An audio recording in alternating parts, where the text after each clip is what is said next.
नमस्कार। कल 2 जनवरी 2023 को डीवी लाइव चैनल पर चर्चा हुई। उस चर्चा में कई वरिष्ठ पत्रकारों ने हिस्सा लिया कि भारत जोड़ो यात्रा राहुल गांधी जो निकाल रहे हैं उसका क्या प्रभाव पड़ रहा है, इस पर चर्चा हुई। इस चर्चा को हम साभार डीवी लाइव से ले रहे हैं। पूरी चर्चा सुने। अगर आपको पसंद आए तो इस चर्चा को शेयर अवश्य कीजिएगा। चैनल को सब्सक्राइब भी जरूर कीजिएगा। धन्यवाद। से एक जज जस्टिस बीवी नागरत्ना ने नोटबंदी के फैसले को गलत बताया है और कहा है कि भारतीय रिजर्व बैंक यानी आरबीआई ने केंद्र सरकार द्वारा प्रस्तावित पूरे 500 रुपए और 1000 रुपए के नोटों को रद्द करने की सिफारिश करने में स्वतंत्र रूप से विवेक का इस्तेमाल नहीं किया, यानी कि अपने दिमाग का, अपने विवेक का इस्तेमाल नहीं किया। खैर, अब 5 में से 4 जज, कौन कौन ये 4 जज बता देता हूं। Justice S Abdul Nazeer, justice B R Gavai, justice A S Bopanna और जस्टिस बी राम सुब्रमण्यम ने सरकार के फैसले को सही ठहराया है। दरअसल 6 साल पुराने इस मामले में सुप्रीम कोर्ट में अलग अलग 58 याचिकाएं दायर हुई थी और सुप्रीम कोर्ट ने सभी पर एक साथ सुनवाई की। इस फैसले पर सत्ता पक्ष जहां खुश है तो वहीं विपक्ष खासकर कांग्रेस पार्टी ने आज प्रेस कॉन्फ्रेंस करके अपनी आपत्ति दर्ज कराई है। क्या कुछ कहा है कांग्रेस पार्टी के प्रमुख प्रवक्ता पवन खेड़ा ने, आइए जरा सुन लेते हैं फटाफट। बहुत कुछ है, नोटबंदी ही नहीं, राजनीति में, और खासकर आप देख रहे हैं विजुअल है वो अभी आप जो देख रहे थे, राहुल गांधी क्या कुछ करने जा रहे हैं। राहुल गांधी ये भी सुनेंगे, ये भी देखेंगे, लेकिन पहले नोटबंदी बहुत ही महत्वपूर्ण मसला, इसको सुन लेते हैं क्या कुछ कह रहे हैं पवन खेड़ा। नोटबंदी को लेकर आज माननीय सर्वोच्च न्यायालय ने एक फैसला सुनाया।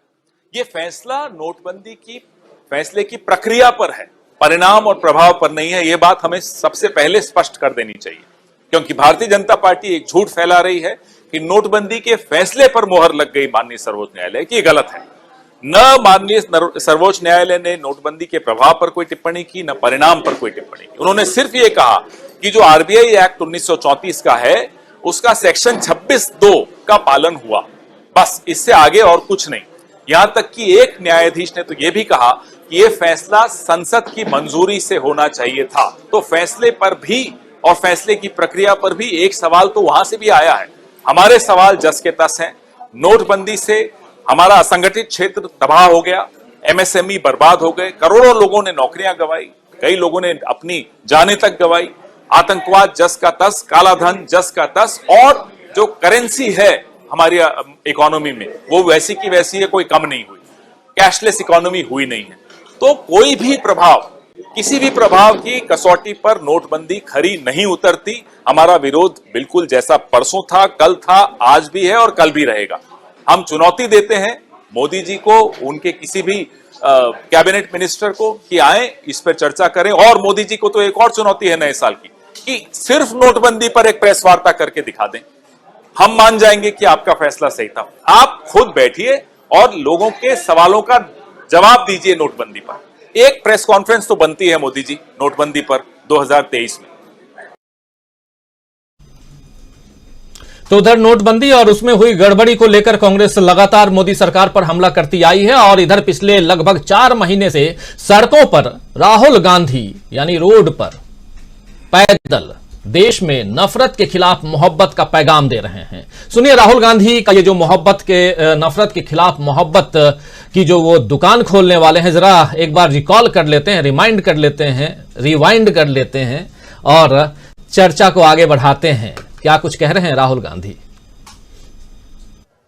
कन्याकुमारी से लेकर श्रीनगर जा रहे हो, उनके नेता कभी कहते हैं राहुल गांधी क्यों चल रहा है। मेरे दिमाग में था, थोड़ी देर के लिए मैं सोच रहा था ये मैं कर क्या रहा हूं। पैदल चल रहा हूं, लोगों से मिल रहा हूं, गले लग रहा हूं, क्या कर रहा हूं। और जवाब मिल गया।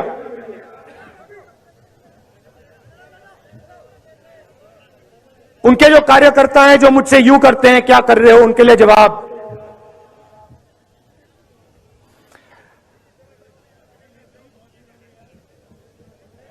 नफरत के बाजार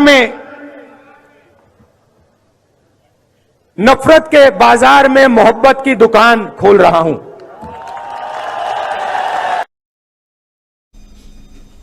तो नफरत के बाजार में मोहब्बत की दुकान खोल रहा हूं और 9 दिनों के विश्राम के बाद कल से भारत जोड़ो यात्रा फिर से अपनी मंजिल की तरफ निकलने वाली है। यात्रा के इस दूसरे चरण को लेकर के जो उत्सुकता है वो साफ नजर आ रहा है, उत्साह भी है वो भी नजर आ रहा है। दरअसल अब ये यात्रा दिल्ली से उत्तर प्रदेश होते हुए आगे बढ़ेगी। आप जानते हैं कि उत्तर प्रदेश देश के उन राज्यों में से है जहां की राजनीति सीधे केंद्र की सत्ता पर असर डालती है। यूपी में यात्रा का निमंत्रण समाजवादी पार्टी और बसपा सहित कई राजनीतिक दलों को दिया गया था। ये चिट्ठी जो है, ये चिट्ठी अब समाजवादी पार्टी के मुखिया राष्ट्रीय अध्यक्ष अखिलेश यादव की तरफ से चिट्ठी आई है, जिसमें वो कह रहे हैं कि भारत जोड़ो यात्रा में आमंत्रण के लिए धन्यवाद एवं भारत जोड़ो यात्रा की मुहिम की सफलता के लिए हार्दिक शुभकामनाएं। भारत भौगोलिक विस्तार से अधिक एक भाव है। देखिए, भारत भौगोलिक विस्तार से अधिक एक भाव है जिसमें प्रेम, अहिंसा, करुणा, सहयोग और सौहार्द ही वो सकारात्मक तत्व हैं जो भारत को जोड़ते हैं। आशा है ये यात्रा हमारे देश की इसी समावेशी संस्कृति के संरक्षण के उद्देश्य से अपने लक्ष्य को प्राप्त करेगी। आपका अखिलेश यादव, राहुल गांधी, प्रिय राहुल गांधी जी के लिए। तो ये यात्रा जो है, एक तरफ निमंत्रण जो मिला था, बसपा और समाजवादी पार्टी को निमंत्रण दिए गए थे और इस निमंत्रण को स्वीकार करते हुए जो कुछ चिट्ठी लिखी है अखिलेश यादव ने राहुल गांधी को, वो चिट्ठी आपके सामने है। और इसी तरह दूसरी तरफ मायावती जी को भी चिट्ठी गई थी। मायावती ने ट्वीट करके अपनी बात रखी है और ट्वीट में उन्होंने कहा है कि भारत जोड़ो यात्रा के लिए शुभकामनाएं तथा श्री राहुल गांधी द्वारा इस यात्रा में शामिल होने की लिखी गई चिट्ठी के लिए उनका धन्यवाद। देखिए, इन लोगों ने एंडोर्स कर लिया है कि हां, हमें चिट्ठी दी गई है, दोनों दलों के नेताओं ने। और कुछ दिन पहले तक अखिलेश यादव और मायावती यात्रा को लेकर के कोई सकारात्मक बात नहीं कर रहे थे, आप सब जानते ही हैं। लेकिन अब यूपी के इन दोनों दिग्गजों की शुभकामनाएं राहुल गांधी को मिल चुकी हैं, जैसा आपने देख लिया। समाजवादी पार्टी और बसपा के नेता भारत जोड़ो यात्रा में शामिल होते हैं या नहीं, यह तो बाद में पता चलेगा, क्योंकि 4 दिनों तक यह यात्रा अभी रहनी है उत्तर प्रदेश में। लेकिन अखिलेश और मायावती का नरम रुख दोस्तों विपक्ष की एकता के लिए अच्छा संकेत है। हो सकता है कि भारत जोड़ो यात्रा का दूसरा चरण कुछ और नए सियासी हलचल के साथ आए और नई सियासी हलचल जगा सकती है ये यात्रा, या कह सकते हैं कि सेकेंड फेज जो है उसमें बहुत कुछ देखने को मिल सकता है। वैसे यात्रा का पहला फेज जो था वो भी काफी दिलचस्प था, 108 दिनों का, और इसमें भी दूसरे दलों के कई नेताओं ने हिस्सा लिया था। यात्रा जब दिल्ली पहुंची थी तो मक्कल निधि मय्यम, आप जानते हैं इस पार्टी का नाम आपने सुना होगा, मक्कल निधि मय्यम के मुखिया और चर्चित अभिनेता कमल हासन इसमें शामिल हुए थे। अब उन्होंने लगभग आधे घंटे की बातचीत की है राहुल गांधी के साथ में, या कहें तो राहुल गांधी अब एक दूसरा रोल भी प्ले कर रहे हैं। वो मीडिया को जिस प्रकार निशाने पर लेते हैं और मीडिया के मित्रों कहकर के संबोधित करते हैं, अब मीडिया का पार्ट भी बनते हुए दिखाई दे रहे हैं। लगातार वो इंटरव्यू भी कर रहे हैं। आपने देखा होगा कि एक इंटरव्यू उन्होंने किया था कुछ दिन पहले, जब वो राजस्थान में थे, तो रघुराम राजन का इंटरव्यू किया था उन्होंने, और अब उन्होंने एक इंटरव्यू कमल हासन का किया है, जिसका वीडियो अब काफी वायरल हो रहा है। राहुल गांधी ने जिस तरह रघुराम राजन से अर्थव्यवस्था के साथ साथ अलग अलग पहलुओं पर बात की थी, उसी तरह अब कमल हासन के साथ देश के राजनीतिक, सामाजिक माहौल और चीन से बढ़ते खतरे और चीन का मुकाबला करने की रणनीति, तमिलनाडु और दक्षिण भारत का देश की राजनीति पर प्रभाव, और गांधी जी का देश के इतिहास और देश की आजादी में क्या उनका हस्तक्षेप था, क्या उनका पूरा का पूरा पूरी प्लानिंग थी, कैसी थी, इन सब चीजों पर विस्तार से चर्चा उन्होंने की है राहुल गांधी ने और कमल हासन ने, दोनों ने साथ साथ। कमल हासन ने तो राहुल गांधी की तुलना महात्मा गांधी से कर डाली है। आइए जरा सुन लेते हैं कमल हासन। हालांकि एक वीडियो इसी चर्चा के दौरान कमल हासन ये भी कहते हुए नजर आ रहे हैं कि मैं पहले कमल हासन को गांधी जी को पसंद नहीं करता था, लेकिन जब गांधी जी को पढ़ा, मेरे पिताजी मतलब कमल हासन के पिताजी जो हैं वो कांग्रेसी नेता थे, और उन्होंने कहा कि गांधी जी को समझने की जरूरत है, समझो उसको पहले। गांधी जी को इन्होंने पढ़ा, उसके बाद और गांधी जी के बारे में जो इनके विचार, जो अच्छे विचार नहीं थे, बुरे विचार इनके मन में थे, कमल हासन के मन में, उन विचारों को दूर करने के लिए और उन विचारों की आत्मग्लानि को खत्म करने के लिए कह सकते हैं कि कमल हासन ने फिल्म बनाई हे राम। और उस फिल्म में कमल हासन गांधी जी को मारने के लिए यानी गांधी का हत्यारा बन के गए हैं, जो रुक जाता है नहीं मारता है। लेकिन यहां गांधी की तुलना कैसे कर रहे हैं? अब कमल हासन बिल्कुल बदल चुके हैं और यह बात स्वीकार कर रहे हैं पत्रकार राहुल गांधी के सामने। ये कह सकता हूं मैं, पत्रकार राहुल गांधी के सामने कमल हासन क्या कुछ कह रहे हैं, जरा सुनिए। ये इस एक छोटी सी बाइट अंग्रेजी में है, पूरी चर्चा अंग्रेजी में है, 22 मिनट की चर्चा है। आप लोग चाहें तो अलग से सुन सकते हैं, बहुत ही मौजू है, बहुत महत्वपूर्ण चर्चा है, जरूर सुनना चाहिए आप तमाम दोस्त साथी जो इस कार्यक्रम में हमारे इस कार्यक्रम को अभी सुन रहे हैं। लेकिन एक छोटा सा पार्ट 40 सेकंड का पार्ट आपको सुनाता हूं, आगे बढ़ेंगे। फटाफट हमारे तमाम साथी जो जुड़े हुए हैं उनके पास आएंगे और चर्चा को आगे बढ़ाएंगे। सुनिए जरा। You are doing exactly what Gandhiji did, to understand the nation before fighting for it. No, it's quite a fantastic experience. I remember walking from Tamil Nadu into Kerala. It's completely different. Yeah. And as you said, it's changed, but then it's the same. So there's huge commonality and then there's huge difference. That's the individuality of it. That's the plurality that we should not lose at all. Yeah.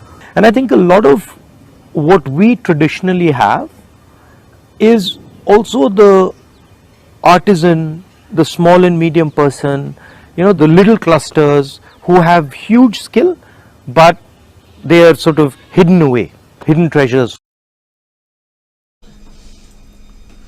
तो एक छोटा सा हिस्सा, लेकिन इस हिस्से का पहला सेंटेंस जो कह रहे हैं कमल हासन की we are doing same what Gandhi ji did that time. तो ये यानी कि गांधी जी ने जो समय किया वही आप इस समय कर रहे हैं। इस पर राहुल गांधी कह रहे हैं कि नहीं, मैं भारत को समझ रहा हूं, और यही बात तो यहां हो भी रही है। राहुल गांधी कुल मिलाकर के एक तरफ उत्तर भारत के नेताओं को साथ ले रहे हैं। उत्तर भारत के नेताओं को उन्होंने चिट्ठी लिखी, खासकर उत्तर प्रदेश के नेताओं को यह समझना बहुत जरूरी है कि उत्तर प्रदेश के नेताओं, अभी तक उन्होंने किसी भी प्रदेश के नेताओं को चिट्ठी नहीं लिखी थी, लेकिन उत्तर प्रदेश सेकेंड फेज में पहुंचने से पहले उन्होंने चिट्ठी क्यों लिखी, इस पर भी आज हम चर्चा करेंगे। तो राहुल गांधी एक तरफ उत्तर प्रदेश के नेताओं को साथ ले रहे हैं और दूसरी तरफ दक्षिण के नेता भी उनके साथ आ रहे हैं।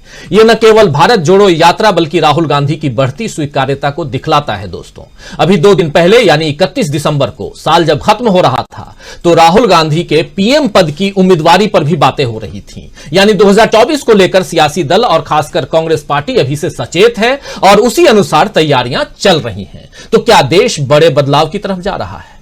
आइए इन्हीं मसलों की से हम चर्चा की शुरुआत करते हैं, आज के चर्चा की शुरुआत करते हैं और समझने की कोशिश करते हैं कि क्या राहुल गांधी अब अघोषित तौर पर विपक्ष का चेहरा बन चुके हैं? क्या नोटबंदी पर सुप्रीम कोर्ट के फैसले के बाद अब मोदी सरकार आरोप मुक्त हो गई है? यह सवाल भी समझने की कोशिश करेंगे, जबकि आरोप गढ़ रही है, मर रही है और लगातार आरोप लगा रही है कांग्रेस पार्टी, जो आपने सुन भी लिया। आइए चर्चा की शुरुआत करते हैं। हमारे साथ कुछ वरिष्ठ साथी जुड़े हुए हैं, उन सबसे आपका परिचय करवाऊं। इस वक्त 6 वरिष्ठ साथी हमारे साथ जुड़े हुए हैं। हमारे साथ प्रोफेसर अखिल स्वामी जी हैं, हमारे साथ दीपक पाचपुर जी हैं, हमारे साथ अमलेंदु उपाध्याय जी हैं, हमारे साथ मीनू जैन जी हैं, डॉक्टर प्रकाश हिंदुस्तानी जी हैं और भारत शर्मा जी हैं। आप सबका बहुत बहुत स्वागत करता हूं इस कार्यक्रम में और स्वागत है आप तमाम दोस्त साथी शुभचिंतक, आप जो अब तक जुड़ चुके हैं, जो जुड़ने वाले हैं इस कार्यक्रम में। नए साल का पहला न्यूज पॉइंट आप सबके सामने लेकर आ रहा हूं। कल संडे था, कल लाइव नहीं, लेकिन घूमता आईना आप लोगों ने देखा ही होगा। और अब चर्चा आज की गतिविधियों पर और कल से फिर से शुरू हो रही भारत जोड़ो यात्रा और इन सब के बीच क्या देश बड़े बदलाव की ओर जा रहा है, क्या देश में बदलाव की आहट है, ये समझने की हम कोशिश करेंगे। चलिए बढ़े सीधे और आना चाहूंगा सीधा प्रोफेसर अखिल स्वामी जी आपके पास। और सबसे पहला कि जो सुबह 11 बजे फैसला आया है नोटबंदी और उस पर जो कांग्रेस पार्टी कह रही है और 5 जजों में से एक जज बीवी नागरत्ना ने जो कहा है, महत्वपूर्ण है कि बीवी नागरत्ना महिला हैं। इन 5 जजों में से 4 जज जो हैं वो पुरुष हैं, ये महिला हैं। और हमारे साथ जुड़ गई हैं बुशरा खानम जी। बुशरा जी, आपका स्वागत करता हूं इस कार्यक्रम में। बहुत दिनों बाद जुड़ी हैं, लेकिन अच्छा है, अच्छा लग रहा है कि आप आई, अपने विचार आप रखेंगी और आपका एक बार फिर से तहे दिल से स्वागत करता हूं।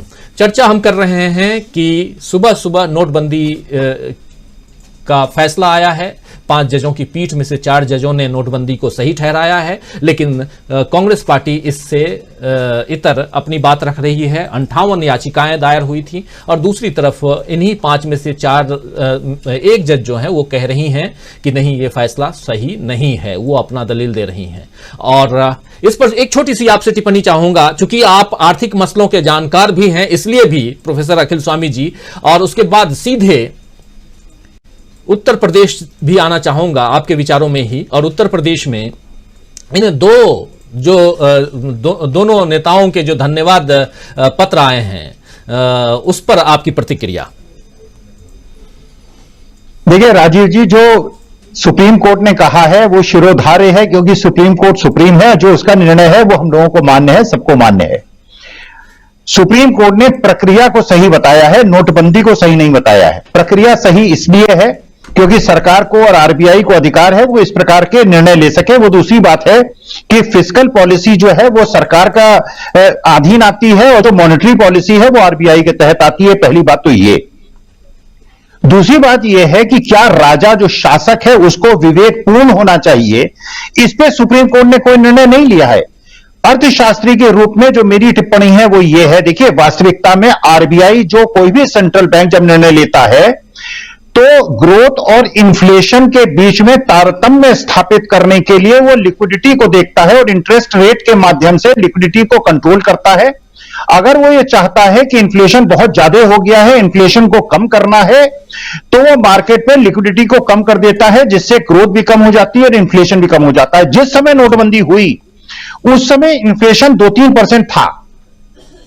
अगर ऐसे समय में अगर मार्केट में आप लिक्विडिटी को कम कर देंगे तो ग्रोथ बैठ जाएगी, और क्योंकि इन्फ्लेशन को टेम करने का उस समय उद्देश्य नहीं था। मुद्दा यह है कि जो सुप्रीम कोर्ट का जजमेंट है वो बिल्कुल सही है।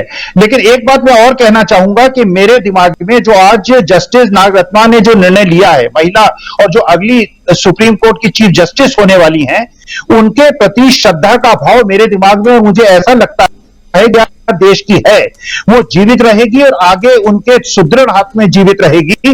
क्योंकि आपको याद होगा जस्टिस एचआर खन्ना ने भी एक डिसेंट नोट दिया था, और एचआर खन्ना साहब को सब जानते हैं, और बाकी 5 जस्टिस जो उस समय थे जिन्होंने पक्ष में निर्णय सरकार के दिया था, उनको आज कोई नहीं जानता। तो मैं जानता हूं कि अपना नाम जस्टिस नागरत्ना ने अपने स्वर्णाक्षरों में लिखा दिया गया है, और इतिहास उनको एक न्यायपालिका के बिल्कुल रक्षक के रूप में याद करेगा। तो वास्तविकता में राजा जो है वे विवेकपूर्ण होना चाहिए। प्रक्रिया का आप पालन करें, सही प्रक्रिया का पालन करें, वो मुद्दा नहीं है।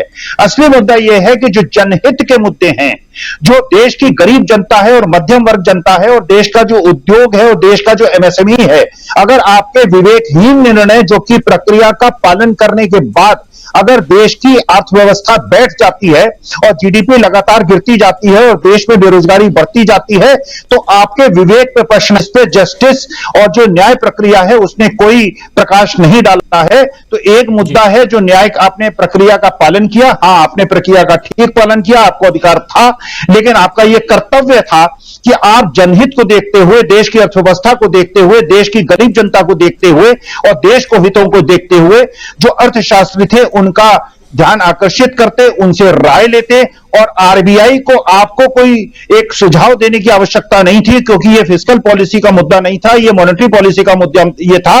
और 5 बजे अगर आप आरबीआई के पास ये नोट भेजते हैं और 8 बजे आप निर्णय ले लेते हैं और एक प्रकार से अर्थव्यवस्था को पूरी तरह से बिठा देते हैं, तो देश के साथ अन्याय है। और देश की न्याय प्रक्रिया में जो सुप्रीम कोर्ट का जजमेंट है, हम उसका सम्मान करते हैं और उनका निर्णय हमारे लिए शिरोधार्य है। राजीव जी जी बिल्कुल। अब थोड़ा चर्चा को आगे बढ़ाना चाहता हूं और समझना चाहता हूं कि जो उत्तर प्रदेश में अभी तक कहा यही जा रहा था, अभी 3 दिन 4 दिन पहले हम लोग सुन रहे थे कि अखिलेश यादव कह रहे थे कि कहां है, एक पत्रकार ने पूछा कि आपके पास इन्विटेशन आया है, तो वो कह रहे हैं कहां है, अगर आपके मोबाइल में है तो जरा मोबाइल दिखाइए। लेकिन अब अखिलेश यादव ने चिट्ठी लिख करके धन्यवाद ज्ञापित किया है और ट्वीट करके इधर मायावती जी ने भी, लेकिन कहा यह जा रहा है कि उनके शायद इनके समर्थक इस यात्रा में शामिल हों। अब यहीं से सवाल उठता है कि क्या राहुल गांधी की इस पदयात्रा को, और उधर कमल हासन की बाइट आप लोगों ने सुनी जिसमें कह रहे हैं कि आप वही कर रहे हैं जो गांधी जी ने किया था। भारत को समझने की कोशिश गांधी जी ने भी की और आप भी समझ रहे हैं, और राहुल गांधी इसको अपनी बातों के साथ आगे बढ़ा रहे हैं। अभी आप लोग सुन रहे थे, 22 मिनट का है, आप सुन सकते हैं उनके चैनल पे जाकर के। लेकिन मीनू जी, आपसे समझना चाहता हूं कि क्या ये जो दूसरा चरण है, कल जो यहां दिल्ली के से शुरू होकर के और उत्तर प्रदेश में प्रवेश कर रही है ये यात्रा, और उत्तर प्रदेश क्यों इतना महत्वपूर्ण है? डबल इंजन की सरकार तो है, और डबल इंजन की सरकार तो और भी दूसरे राज्यों में थी। मध्य प्रदेश में हमने देख लिया, हमने कर्नाटक में देखा, वहां भी डबल इंजन की सरकार थी, लेकिन यहां ये उत्तर प्रदेश क्यों इतना महत्वपूर्ण? मीनू जी। जी, मुझे सुनाई नहीं दिया आपने जब मेरा नाम कॉल किया है, शायद कुछ डिस्टर्बेंस था। सवाल आपने सुन लिया?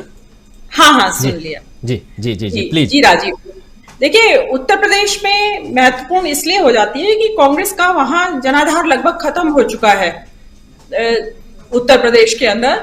और पहले तो यही कहा जा रहा था, सवाल था कि भाई इतने कम समय के लिए क्यों आ रहे हैं, पूरे उत्तर प्रदेश घूमे, पूरा उत्तर प्रदेश जरूर होना चाहिए। तो शायद मतलब मुझे लगता है कि शायद देश में ये मान लिया गया है कि इस भारत देश का प्रतिनिधित्व केवल एक राज्य करता है, वो है उत्तर प्रदेश, जबकि ऐसा नहीं है।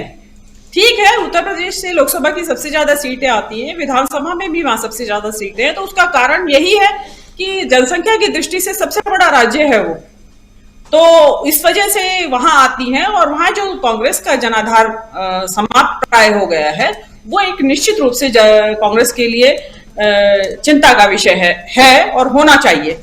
तो इसके लिए जो खबरें आ रही हैं, जो मेरे पास भी आ रही है खबरें कि उत्तर प्रदेश की जो यात्रा है, जितने छोटे से वक्फे के लिए वहां से गुजरेगी, उसके लिए काफी जोर शोर से तैयारियां की गई हैं कांग्रेस के द्वारा, कांग्रेस पार्टी के द्वारा। तो मेरा मानना ऐसा है कि जिसको कहा, जो एक संगठन की बात हो रही है कि भाई नीचे तक संगठन तो खाली है, वहां कुछ नहीं है संगठन के नाम पे, तो हो सकता है कि जो ये जो भारत जोड़ो यात्रा के नाम से जो मोबिलाइजेशन कांग्रेस पार्टी वहां कर रही है उत्तर प्रदेश में, तो उसके जरिए कुछ वहां पे सुगबुगाहट या जिसको कहते हैं अंगड़ाई लेना शुरू करे कांग्रेस पार्टी। तो ये एक इसकी संभावना है, और निश्चित रूप से एक बदलाव की आहट तो भारत जोड़ो यात्रा ने दे दी है। और वो आहट जो है वो सबसे पहले उस आहट को सुना है अडानी जी ने, और अडानी जी ने जो उस आहट को सुना है, तो उन्होंने उसके एवज में तुरंत फुरत इंडिया टुडे को गोदी मीडिया जिसमें शामिल है वो मेरे हिसाब से, उनको एक इंटरव्यू दे डाला। और उस इंटरव्यू की काफी फजीहत भी हुई और काफी जगहसाई भी हुई, क्योंकि उसमें बड़ा उठपटांग किस्म से वो इंटरव्यू दिया गया। वो टेलीप्रॉम्प्टर से पढ़ के जवाब दे रहे थे, और भी उसमें बहुत सारी खामियां थी, और एक सहज रूप से वो नहीं दे रहे थे। लेकिन उस इंटरव्यू के अंदर सवाल जवाब में उन्होंने बहुत ज्यादा महत्वपूर्ण बात कही। वो बताती है कि देश में आहट उनको सुनाई दे रही है।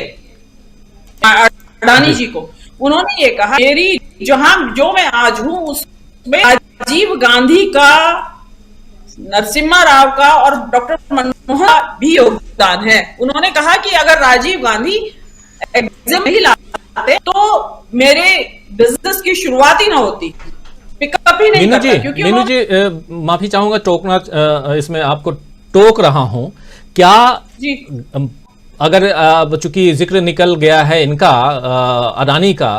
अडानी साहब का, जो दुनिया के तीसरे नंबर के व्यापारी हैं और हिंदुस्तान के पहले नंबर के, क्या ये राजीव गांधी, नरसिम्हा राव या मनमोहन सिंह का नाम लेकर के ये उस बात पर पर्दा डालने की कोशिश नहीं कर रहे हैं कि नहीं, ये मैं तो, या अडानी साहब जो हैं वो इनके द्वारा बनाए, प्रधानमंत्री नरेंद्र मोदी के द्वारा बनाए गए इतने बड़े व्यापारी हैं, इस पर पर्दा डालने की कोशिश नहीं हो रही है? क्योंकि अगर ये नाम ले रहे हैं, हालांकि ये चर्चा से अलग है, लेकिन फिर भी मैं यहां इसलिए ये बात रख रहा हूं क्योंकि कांग्रेस के लोगों को इस बात को सुन करके खुश भी नहीं होना चाहिए कि अडानी ने उनके पूर्वजों का नाम रख लिया, यहां पर पूर्व नेताओं का नाम लेकर के, और कह दिया कि बड़ी तारीफ कर दी कि हाँ, राजीव गांधी ने ऐसा किया, मनमोहन सिंह ने वैसा किया, नरसिम्हा राव ने ऐसा किया। क्या मीनू जी? देखिए, नंबर एक, देखिए इसका चर्चा की जानी चाहिए, ये बदलाव की आहट है। नंबर दो, उन्होंने राजीव गांधी का नाम लिया है, उन्होंने उल्टे आईना दिखा दिया है। मोदी कहते रहे हैं आज तक कि 70 साल में क्या हुआ, 70 साल में क्या हुआ, तो उन्होंने 70 साल में यह भी हुआ कि मैं हीरा बाजार का तलाश में विश्व का तीसरे नंबर का सबसे अमीर आदमी बन गया हूं उठते उठते। देखिए, उसमें शुरुआत कहां से हुई? एग्जिम पॉलिसी से हुई ना, राजीव गांधी की। उसके बाद जो कांग्रेस की जो नीतियां आई, उनकी वजह से उनको डायरेक्ट फायदा मिला। गुजरात से थे और उसके बाद वो इंडस्ट्रीज उनकी पिकअप करती चली गई। तो उसका जवाब मोदी जी को दिया है कि आप ही अकेले नहीं है कि जिन्होंने मेरे उसको योगदान दिया। एक वहां पे बीज बोए जा चुके थे ग्रोथ के, उस ग्रोथ के बीज जो थे उसका आज ये नतीजा है सामने। तो वो भी अदानी उसमें देने उनको, उन्होंने जो ये मोदी जी उनको राजीव गांधी को या उनको क्रेडिट दे रहे हैं, वो एक तरीके से राहुल गांधी जो हमलावर हैं अडानी के ऊपर, क्रोनी कैपिटलिज्म, अडानी के ऊपर पर्सनली हमलावर नहीं है, वो एक क्रोनिज्म की, मतलब कुछ 2-3 लोगों के हाथ में सारा धंधा आ गया है और एमएसएमई की चिंता राहुल गांधी लगातार कर रहे हैं। तो क्योंकि एमएसएमई के जितने भी धंधे हैं सब इन लोगों के हाथ में चले गए हैं। मतलब लोग सब्जी बेचने से लेके, किराना बेचने से लेके, रिफाइनरी तक उन लोगों के हाथ में, हवाई अड्डे, रेलवे और पोर्ट, बंदरगाह सब उनके हाथ में है। मतलब एक सीमा होती है क्या क्या काम करेगा। तो आपने किराना और सब्जी का व्यापार भी अगर आपके हाथ में आ गया तो छोटा व्यापारी क्या करेगा, ठेले वाला क्या करेगा, सब्जी सड़क के किनारे सब्जी की दुकान लगाने वाला व्यक्ति क्या काम करेगा। तो वो चीज उनको समझ में आ रही है कि हमें दिक्कत आ सकती है। तो वो क्या होता है, समय से पहले आहट उन्होंने भांप ली है और उन्होंने उनको मैसेज भेजा है कि थोड़ा अगर आपकी सरकार आ रहा हल्का हाथ रखे, तो वो उन्होंने कहने की कोशिश की है और ये सही भी है जी। दूसरी बात मैं आपको इसमें एक और बोल दूं, मेरे को 2 मिनट एक्स्ट्रा लगेंगे। एक डाहट जो जैन समाज के भीतर आई है संवेद शिखर के बहाने, तो वो अब जो संवेद शिखर, उससे पहले पालिताना में भी जो शत्रुंजय तीर्थ जो जैनों का है, और उससे पहले गिरनार जो जैनों का बहुत बड़ा तीर्थ माना जाता है, वो सब मोदी जी की नाक के नीचे जैनों के हाथ से निकाल के हिंदू समाज के हाथ में दे दिए गए हैं, सनातन हाथ में दे दिए गए हैं। तो अब जब ये संवेद शिखर की बारी आई तो जैनों को जब आके सुध आई है, अब उनको लगता है कि हमने बहुत भारी गलती की। क्योंकि जैन समाज, आप ये जानते ही हैं कि गुजरात का जैन समाज काफी संपन्न है। वैसे तो ऑल ओवर इंडिया ही संपन्न माना जाता है, लेकिन गुजरात का जैन समाज संपन्न है और मोदी का कट्टर समर्थक है। और 99% Jain all over India Modi के समर्थक हैं और वोट भी देते हैं और नोट भी देते हैं, चंदा भी बहुत देते हैं। और अडानी जी सबसे बड़े समर्थक है, उसके बावजूद संवेद शिखर का जैनों के हाथ से जा रहा है। तो अब जैनों के अंदर एक जागृति आई है कि भाई हमने, मोदी ने हमारे साथ धोखा किया, हम मोदी जी को वोट नहीं देंगे और इनको सबक सिखाया जाएगा, हमारे साथ विश्वासघात किया है। तो ये जो जागृति आई है, ये एक बहुत बड़े बदलाव की ओर संकेत करती है। तो ये चीज, ये मैं इस बदलाव का जिक्र करना चाह रही थी। जी राजीव जी, वोट देने जब जाते हैं तो फिर कहते हैं कि अब किसी को क्या वोट देना, चलो कमल को देकर आ जाओ। कई ऐसे ही कहते हैं मीनू जी। कई लोगों से पूछता हूं कि अरे आप तो ऐसा कहते थे, आपके मोहल्ले में सब कहते थे कि पूरा का पूरा जो है वो बदलाव चाहता है, बाद में तो नहीं जी वहां गए तो ऐसा हो गया। तो देखकर ये तो जो चलता है वो मैं बता रहा हूं, लेकिन आना चाहता हूं बुशरा खानम जी आपके पास और आपसे समझना चाहता हूं कि एक तरफ राहुल गांधी हैं दक्षिण से लेकर उत्तर तक, और अब कई विपक्षी दल के नेता जो हैं राहुल गांधी की तरफ देखते हुए नजर आ रहे हैं, उनसे हाथ मिलाते हुए नजर आ रहे हैं। और दूसरी तरफ जो है वो देश में जो चल रहा है और उस पर भी खलबली मची हुई है अलग अलग ढंग से। बहुत कुछ इस 2023 में बहुत कुछ होना है बाकी है अभी। बहुत सारे फैसले भी आने हैं कोर्ट से और बहुत सारे फैसले जनता के दरबार से भी आने हैं, यानी 9 राज्यों में विधानसभा के चुनाव हैं। क्या आपको भी लगता है कि ये कुछ बदलाव की आहट है?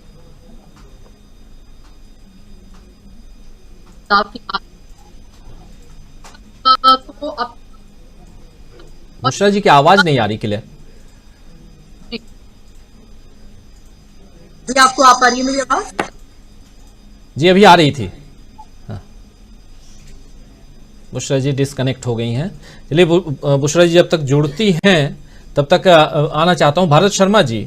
भारत जी एक मिनट, बुशरा जी आ गई हैं। जी बुशरा जी। जी अभी क्या आवाज आ रही है? बिल्कुल क्लियर आ रही है, बिल्कुल। तो मैं आपसे कह रही थी उम्मीद फिर चली गई कहीं बुशरा जी, कहीं शायद कनेक्शन में कुछ वो है, ऐसा क्या? मैं प्लीज उसको आप रिकनेक्ट कर लीजिए या तो, तब तक मैं आता हूं भारत शर्मा जी।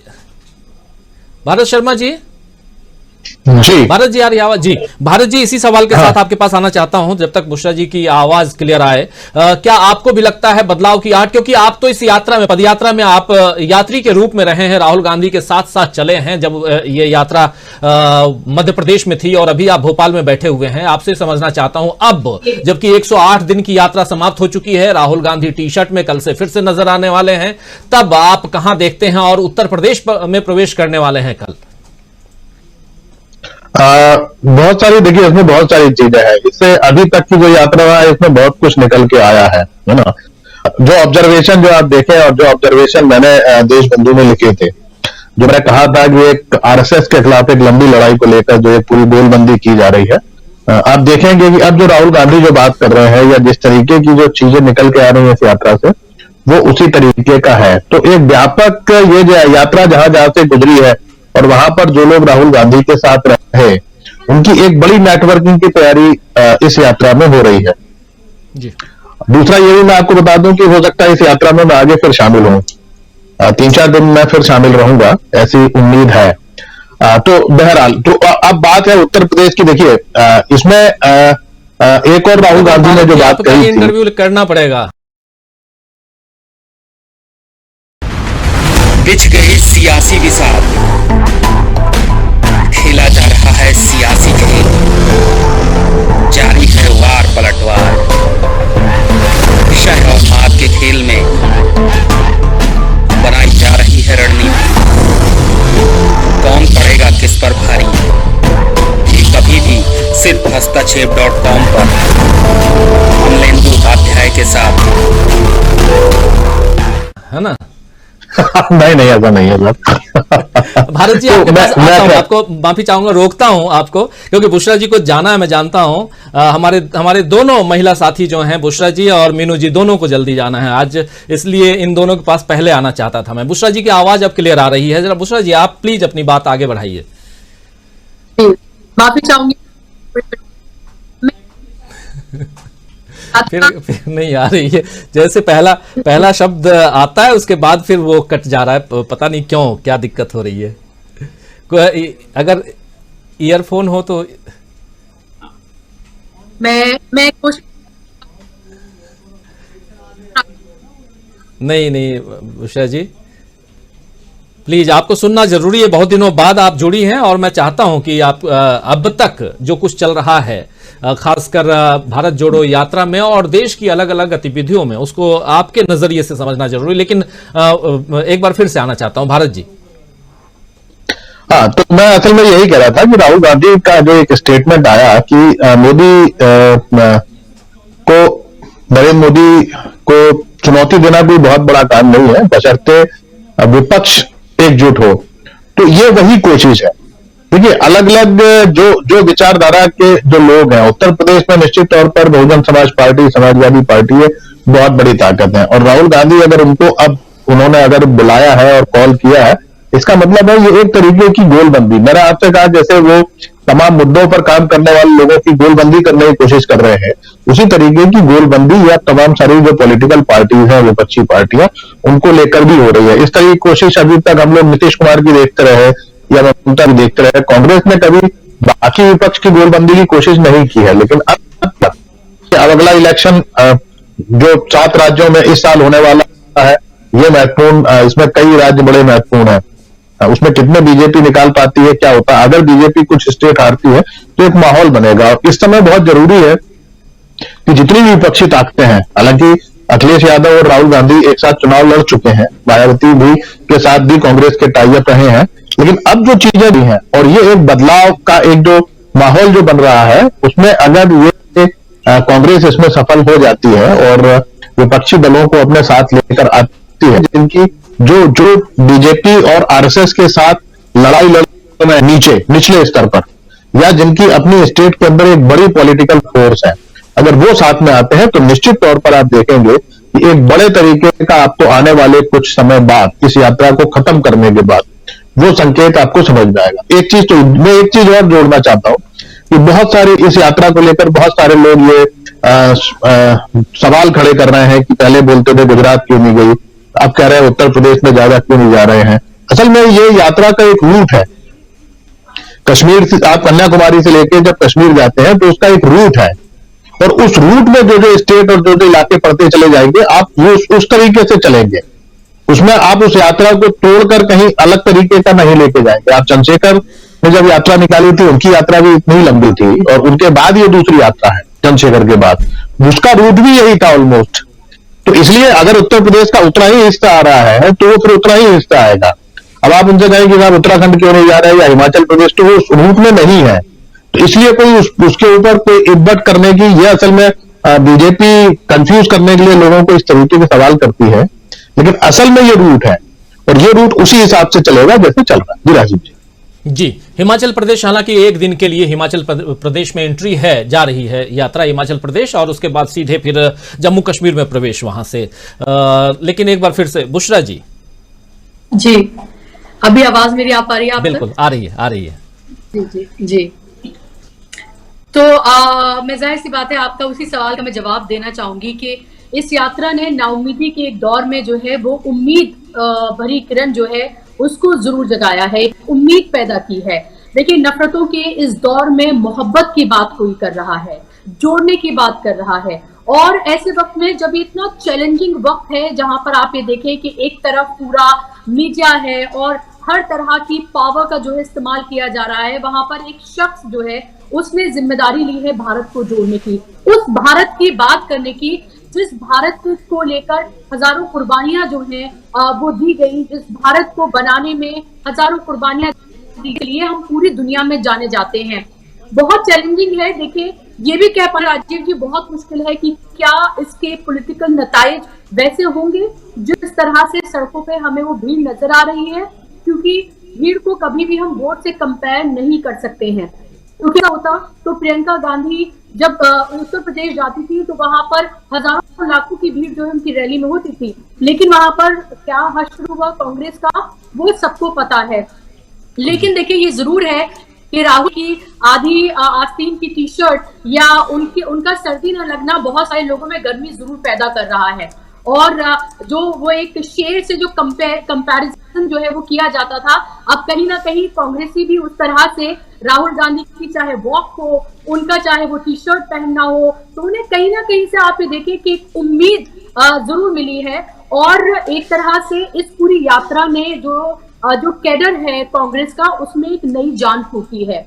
उनको एक उम्मीद इसलिए भी सामने नजर आ रही है कि एक शख्स लगातार इतने दिनों से पैदल चल रहा है, उसके साथ हजारों लोगों की भीड़ जो है वो चल रही है। तो इस यात्रा से बहुत सारी उम्मीदें लोगों को हैं, और अगर नहीं होती तो इतना प्रोपेगेंडा जो राहुल गांधी की इस यात्रा को लेकर लगातार मोदी मीडिया कर रहा है, बीजेपी का आईटी सेल कर रहा है, अगर वाकई में ये इतनी गैर जरूरी यात्रा होती और इससे कोई फर्क नहीं पड़ रहा होता तो उसको इस तरह से जो प्रोपेगेंडा चलाया जा रहा है वो ये प्रोपेगेंडा नहीं चलाया गया होता उस लेवल पर, जो आप लगातार हर रोज आप व्हाट्सएप के जरिए, चाहे वो राहुल गांधी को मुसलमान बताना हो या उस तरह की तमाम घटिया चीजें करना हो या फिर प्रो मुस्लिम पार्टी बताना हो, ये तमाम चीजें पहले भी हुई है और एक बार फिर से धड़ल्ले से जो है फिर की जा रही है। लेकिन उत्तर प्रदेश की यात्रा जाहिर सी बात है बेहद महत्वपूर्ण है, चाहे कम वक्त के लिए ही सही, लेकिन ये देखना जरूर होगा कि जो बदलाव की बात जो हमने साउथ में जो क्रेज देखा, क्या वाकई में वो उत्तर प्रदेश में भी देखने के लिए मिलेगा, और क्या जो विपक्ष के नेता हैं क्या वाकई में कागज से आगे निकलकर क्या जमीन के साथ चलते हैं। अगर ऐसा होता है तो ये बहुत बड़ा मैसेज होगा, और जरूर राहुल गांधी की यात्रा एक तरह से जो विपक्ष है उसको भी मजबूत करने में काफी कारगर साबित हो रही है। जिस तरह फिलहाल नजर आ रहा है, जिस तरह की फिलहाल बात करते हुए नजर आ रहे हैं, और आप ये देखें जो हर रोज तस्वीरें नजर आती हैं, आप एक तरफ जहां से बिल्कुल हर चीज स्टेज्ड है, हर चीज पहले से, और एक दूरी है एक जनता और उस बीच में। दूसरी तरफ एक नेता है जो उन तमाम दूरियों को कम कर रहा है। कोई बच्चा हो तो उसे कंधे पर उठा लेना, कोई बुजुर्ग है तो उसके कंधे पे हाथ रखकर उसको चलाना, कोई किसी भी मजहब से ताल्लुक रखता है, कोई जेंडर है, किसी क्लास से आता है, किस जगह से वो बिलोंग करता है, इससे कोई फर्क नहीं पड़ता। वो तस्वीरें जाहिर सी बात है, जो लोग राहुल गांधी को, जो लोग कांग्रेस को पसंद नहीं भी करते हैं, आप यकीन मानिए राजीव जी, ड्राइंग रूम में अब इसको लेकर बात हो रही है कि ये शख्स कुछ तो कर रहा है, कुछ तो कर रहा है। ये आप ये देखें कि वही राहुल गांधी हैं जिनकी इमेज को इतना मलाइन करने की कोशिश की गई है, इतना मलाइन करने की कोशिश की गई है कि आप ये देखें कि एक तरह जो उनको लक़ब दिया गया, लगातार लोग हर तरह से वो कोई भी बात करें, लोग उसको हंसी मजाक में लेकर ही बात करते हैं। And I am talking about people who are not maybe BJP supporters, people just like that, उनको एक ऐसी इमेज बना दी, तो वो कहीं ना कहीं राहुल गांधी की वो इमेज जो है वो पूरी तरीके से वो टूटी है। एक मजबूत नेता, एक नेता जो जाहिर सी बात, एक ऑल्टरनेटिव, जो लगातार ये कहा जाता है कि मोदी का ऑल्टरनेटिव कौन, हमेशा जो है मीडिया ने जो नैरेटिव गढ़ा है, जो हमेशा पूछा जाता है कि if not Modi then who. So that question, वो जो है उसका कहीं ना कहीं लोगों को आंसर मिलता हुआ नजर आ रहा है। और मैं ये भी कहूंगी कि इस यात्रा के बाद जो एक मोमेंटम बनेगा, उसको किस तरह से कांग्रेस आगे लेकर चलती है, जो उनके कैडर है, उनमें जो एक जान फूकी है, जो लोगों में एक उम्मीद जगी है, वो आगे कैसे चलती है, ये भी देखना बेहद इंपॉर्टेंट है। और आप ये देखें, एक तरफ अंबानी, अडानी, और ये माना जाता है कि किस तरह से वो सरकार को फंड, सरकार को चलाना, और राहुल गांधी लगातार ये बात करते हैं कि कैसे वो सरकार चला रहे हैं। और एक ऐसा नेता जो कैपिटलिज्म के दौर में क्रूनी कैपिटलिज्म को लेकर इस तरह की बातें खुले तौर पर करता हुआ नजर आता है। एक वो नेता जो आरएसएस, बीजेपी को एक सांस में, दोनों को एक साथ रखकर बात करता हुआ नजर आता है। राजीव जी, आज के इस दौर में इस तरह की बात करना जाहिर सी बात है एक बहुत बड़ा रिस्क है, एक बहुत बड़ा पॉलिटिकल, मैं कहूंगी कि एक तरह से वो बहुत बड़ा पॉलिटिकल रिस्क भी ले रहे हैं। और ये बहुत हिम्मत की भी बात है, क्योंकि हर कोई इस वक्त सिर्फ एक तरह के लोगों को ही खुश करने की कोशिश कर रहा है, चाहे सॉफ्ट हिंदुत्व के जरिए सही, चाहे हार्ड हिंदुत्व के जरिए सही। उस दौर में वो अगर दूसरी तरीके की बातें, मोहब्बत के पैगाम की, लोगों को जोड़ने की, इस तरह की बातें करते हुए नजर आते हैं, तो जाहिर सी बात है ये एक बहुत बड़ा चेंज है, और लोग इस चेंज को समझ भी रहे हैं। जी, बहुत बड़ा। और लेकिन क्या हम कोई बदलाव की आहट देख रहे हैं, ये भी समझने की कोशिश हम इस चर्चा के दौरान कर रहे हैं। और जब ये यात्रा कल पहुंच रही है उत्तर प्रदेश, तो उत्तर प्रदेश में तैयारियां भी जोरदार हैं। एक छोटा सा पार्ट है उत्तर प्रदेश का, और लेकिन वो किसान बेल्ट है पूरा का पूरा, और वो भी अब धीरे धीरे जैसे जैसे यात्रा आगे बढ़ेगी हम समझेंगे। लेकिन देश में और भी बहुत सारी गतिविधियां चल रही हैं, जिसमें आज नोटबंदी पर सुप्रीम कोर्ट ने जो मुहर लगाई है, उस पर इसी चर्चा के शुरुआती दौर में हमने पूरी बात कर ली है। मुझे लगता है कि उस पर और कुछ बात करने की जरूरत नहीं है, क्योंकि क्या बात की जाए उस पर। जो बात रखनी है कांग्रेस ने रख दी, और जो बात विश्लेषकों को करनी है वो हमारे विश्लेषक आर्थिक रूप से बहुत आर्थिक जानकार हैं, प्रोफेसर अखिल स्वामी जी, उन्होंने भी अपनी बात रखी है। लेकिन डॉक्टर प्रकाश हिंदुस्तानी जी, क्या आप किस रूप में देखते हैं मायावती जी की भले चिट्ठी नहीं लेकिन ट्वीट के जरिए, या हो सकता है पर्सनल चिट्ठी भी लिखी हो, और एक चिट्ठी जो उन्होंने अखिलेश यादव ने लिखी राहुल गांधी को, लेकिन उससे पहले उत्तर प्रदेश में काफी हलचल है इस यात्रा को लेकर। और जैसा बुशरा जी कह रही हैं कि भीड़ तो आती थी जब उत्तर प्रदेश के चुनाव के समय, और खासकर कांग्रेस की रैलियों में, और प्रियंका गांधी लीड कर रही थी, लेकिन वो भीड़ जो है वो वोटर्स में, वोट में तब्दील नहीं हुई। अभी जो राहुल गांधी के साथ चल रहे हैं लोग, और कांग्रेस इससे काफी उत्साहित है इस भीड़ को देख करके जो राहुल गांधी के साथ आ रही है, बिना बुलाए आ रही है। क्या चुनावी भीड़ और यात्रा की भीड़ के फर्क को भी समझा जाए? देखिए राजीव जी, जो मुख्य बात कही जाती है कि चुनाव में या भारत जोड़ो यात्रा में जो भीड़ आ रही है उसे वोटों में तब्दील करना एक बड़ा काम है अभी कांग्रेस के लिए। ये बात तय है कि हम इसमें जो लोग आपको चाहते हैं, आपकी बातों का समर्थन करते हैं, वे जब वोट देने जाते हैं तो उनके सामने कुछ दूसरे पैमाने हो जाते हैं। वे देखने लगता है कि ये उम्मीदवार हमारी जाति का है या नहीं, हमारे धर्म का है या नहीं, हमारे हितों की बात करता है या नहीं, इन सब बातों पर जाते हैं। लेकिन इस यात्रा में जो बातें मुझे बहुत उल्लेखनीय लगी और मैं जिनको रेखांकित करना चाहूंगा, वो एक बात तो है कि जो युवा वर्ग है वो राहुल गांधी से बहुत ज्यादा जुड़ रहा है। युवा वर्ग के जुड़ने का मतलब ये है कि वे लोग जो बदलाव चाहते हैं वो युवा वर्ग के ही वोटर हैं। अधिकतम वोटरों की संख्या अगर आप देखेंगे तो 18 से 40 साल के लोगों के बीच ही। तो ये बात राहुल गांधी की लोगों को पसंद आ रही है। दूसरी बात यह है कि राहुल गांधी जिन मुद्दों पर खुलकर बोल रहे हैं और जहां हमला कर रहे हैं वहां से ये केंद्र प्रकार लोग बचाव का रास्ता देख रहे हैं। मायावती जी हों या अखिलेश यादव जी हों और दूसरे विपक्षी नेता भी हों, मुझे लगता है जब इन लोगों ने ये देखा, ये महसूस किया कि राहुल गांधी के साथ भीड़ जा रही है, अभी भी कांग्रेस सबसे बड़ी विपक्षी पार्टी है और ये जो भीड़ जा रही है ये वोटों में तब्दील हो सकती है, तो कहीं ऐसा ना हो कि हम ये रेलगाड़ी या बस यात्रा चूक जाएं। मायावती और अखिलेश यादव को ये डर भी तो है ही, उन्हें ये भी लगता है कि कहीं ऐसा ना हो कि हम ये बस मिस कर दें, तो वे ये भी चाहेंगे कि हम बस को मिस ना करें और इनके साथ कहीं ना कहीं जुड़ जाएं। उत्तर प्रदेश की बात करूं तो उत्तर प्रदेश में 80 सीटें हैं लोकसभा की। जिन 9 राज्यों में चुनाव होने वाले हैं इस वर्ष, उन 9 राज्यों में कुल मिला के 93 सीटें हैं। तो आप अंदाज लगा सकते हैं कि कहां 93 सीटें 9 राज्यों में है और कहां अकेले उत्तर प्रदेश में 80 सीटें। यानी उत्तर प्रदेश बहुत महत्वपूर्ण लोकसभा के चुनाव के लिहाज से है। लेकिन राहुल गांधी की खूबी है कि उन्होंने कभी भी ये बात नहीं कही कि हमारी ये यात्रा चुनाव की यात्रा है, हम वोट मांगने के लिए यात्रा कर रहे हैं। लेकिन उत्तर प्रदेश में जिस तरह तैयारी चल रही है वो बहुत ही उल्लेखनीय है। अभी तक इस यात्रा 108 दिन तक इस यात्रा का थीम सॉन्ग रहा है, चली चली भारत जोड़ो यात्रा चली। अब कल से इसका थीम सॉन्ग भी बदलने वाला है, अब नहीं तो कब। तो ये जो थीम सॉन्ग है इसका मतलब ये कि राहुल गांधी की पूरी निगाहें बदलाव पर है। जो आक्षेप राहुल गांधी पर लगते रहे, राहुल गांधी ने बड़ी ईमानदारी से कहा कि मेरे गुरु जैसे हैं आरएसएस और बीजेपी, मुझे बताते हैं कि मुझे क्या करना चाहिए।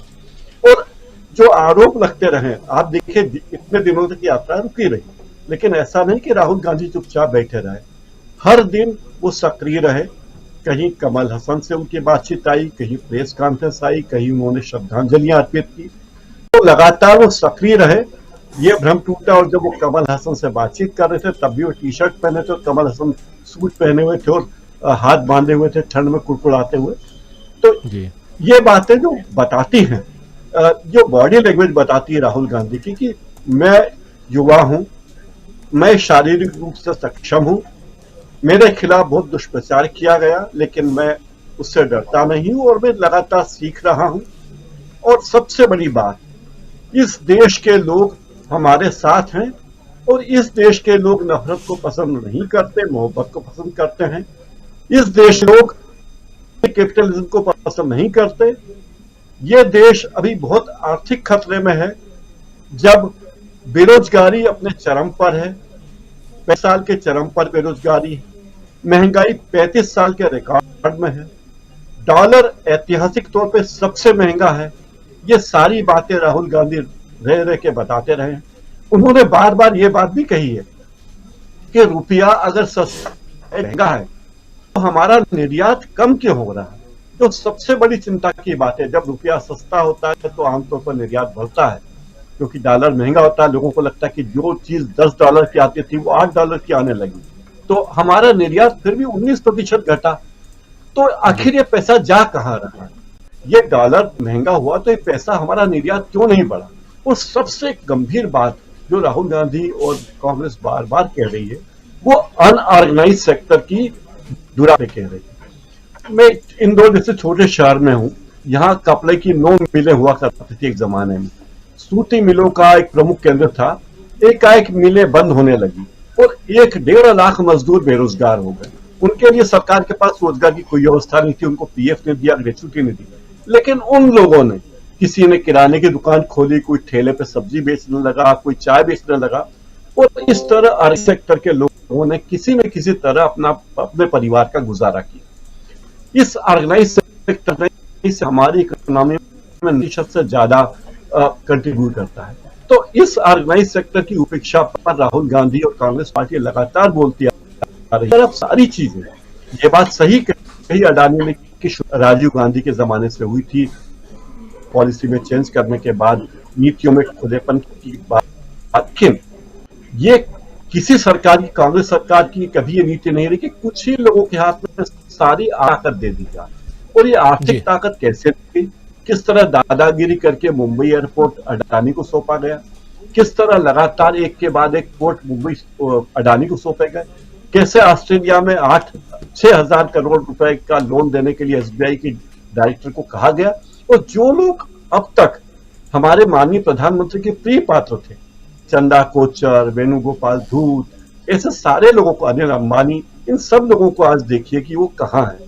तो कांग्रेस बार बार बता रही कि हमारी आर्थिक नीतियां ठीक नहीं है, देश सही दिशा में नहीं जा रहा है, नफरत फैला रहे हैं और इसके दूरगामी परिणाम होंगे। ये तो एक मुद्दा। दूसरी बात, राहुल गांधी बार बार कह रहे हैं कि चीन के खतरे को आप नजरअंदाज मत कीजिए, और अब चीन और पाकिस्तान एक हो गए तो हमारा खतरा बढ़ गया है।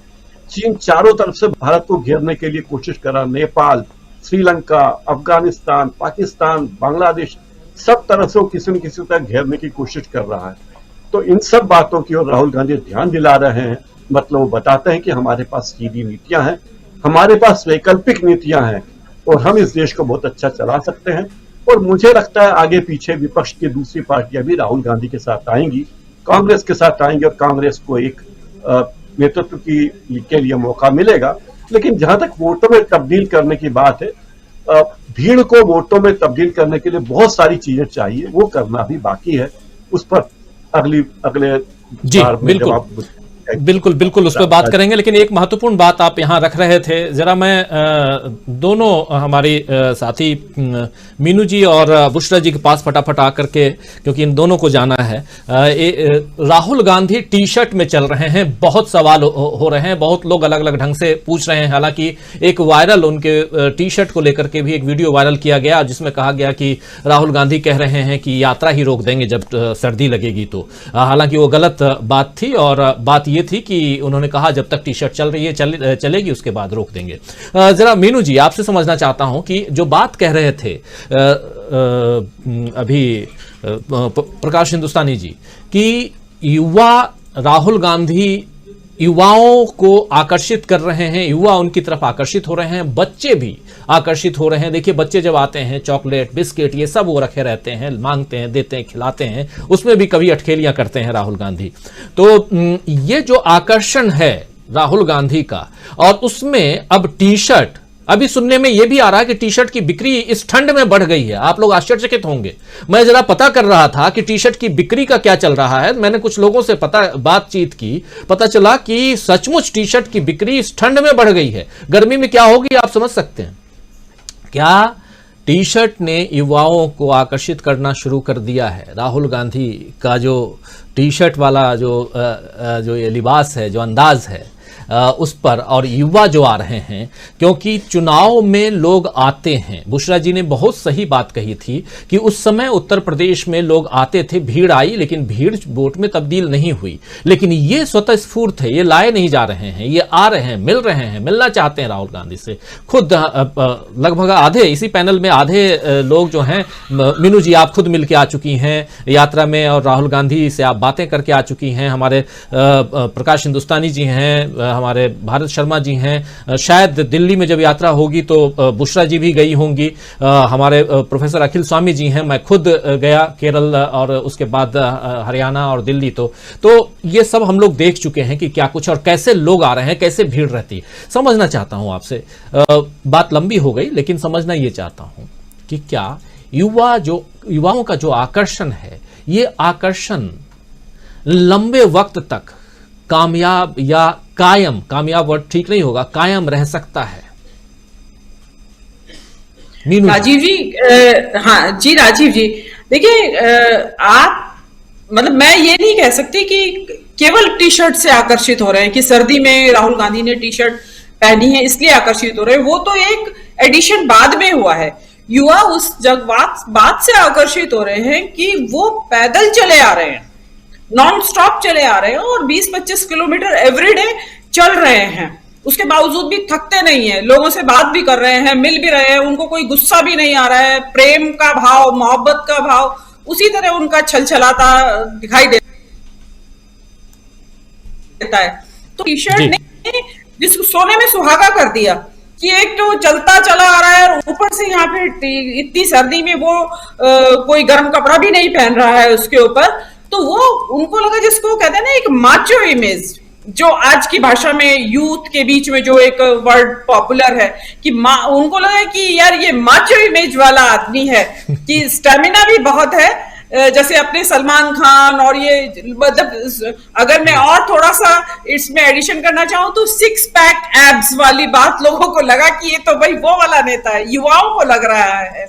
तो अब देखिए यूथ की डेफिनेशन अलग है नेता के बारे में और प्रौढ़ की अलग है, और जो बिल्कुल ही एल्डर्स है, जो पुरानी जनरेशन है, वो उनकी डेफिनेशन नेता के बारे में अलग है। तो आज के यूथ को ये माचो इमेज वाला नेता बड़ा भा रहा है और उसके साथ में वो कुछ बियर्ड का भी इंप्रेशन जुड़ गया है। तो जो कम्युनिस्ट रुझान के छात्र हैं उनको लगता है यार ये तो कार्ल मार्क्स का सा, फिडेल कास्ट्रो सा दिखाई दे रहा है।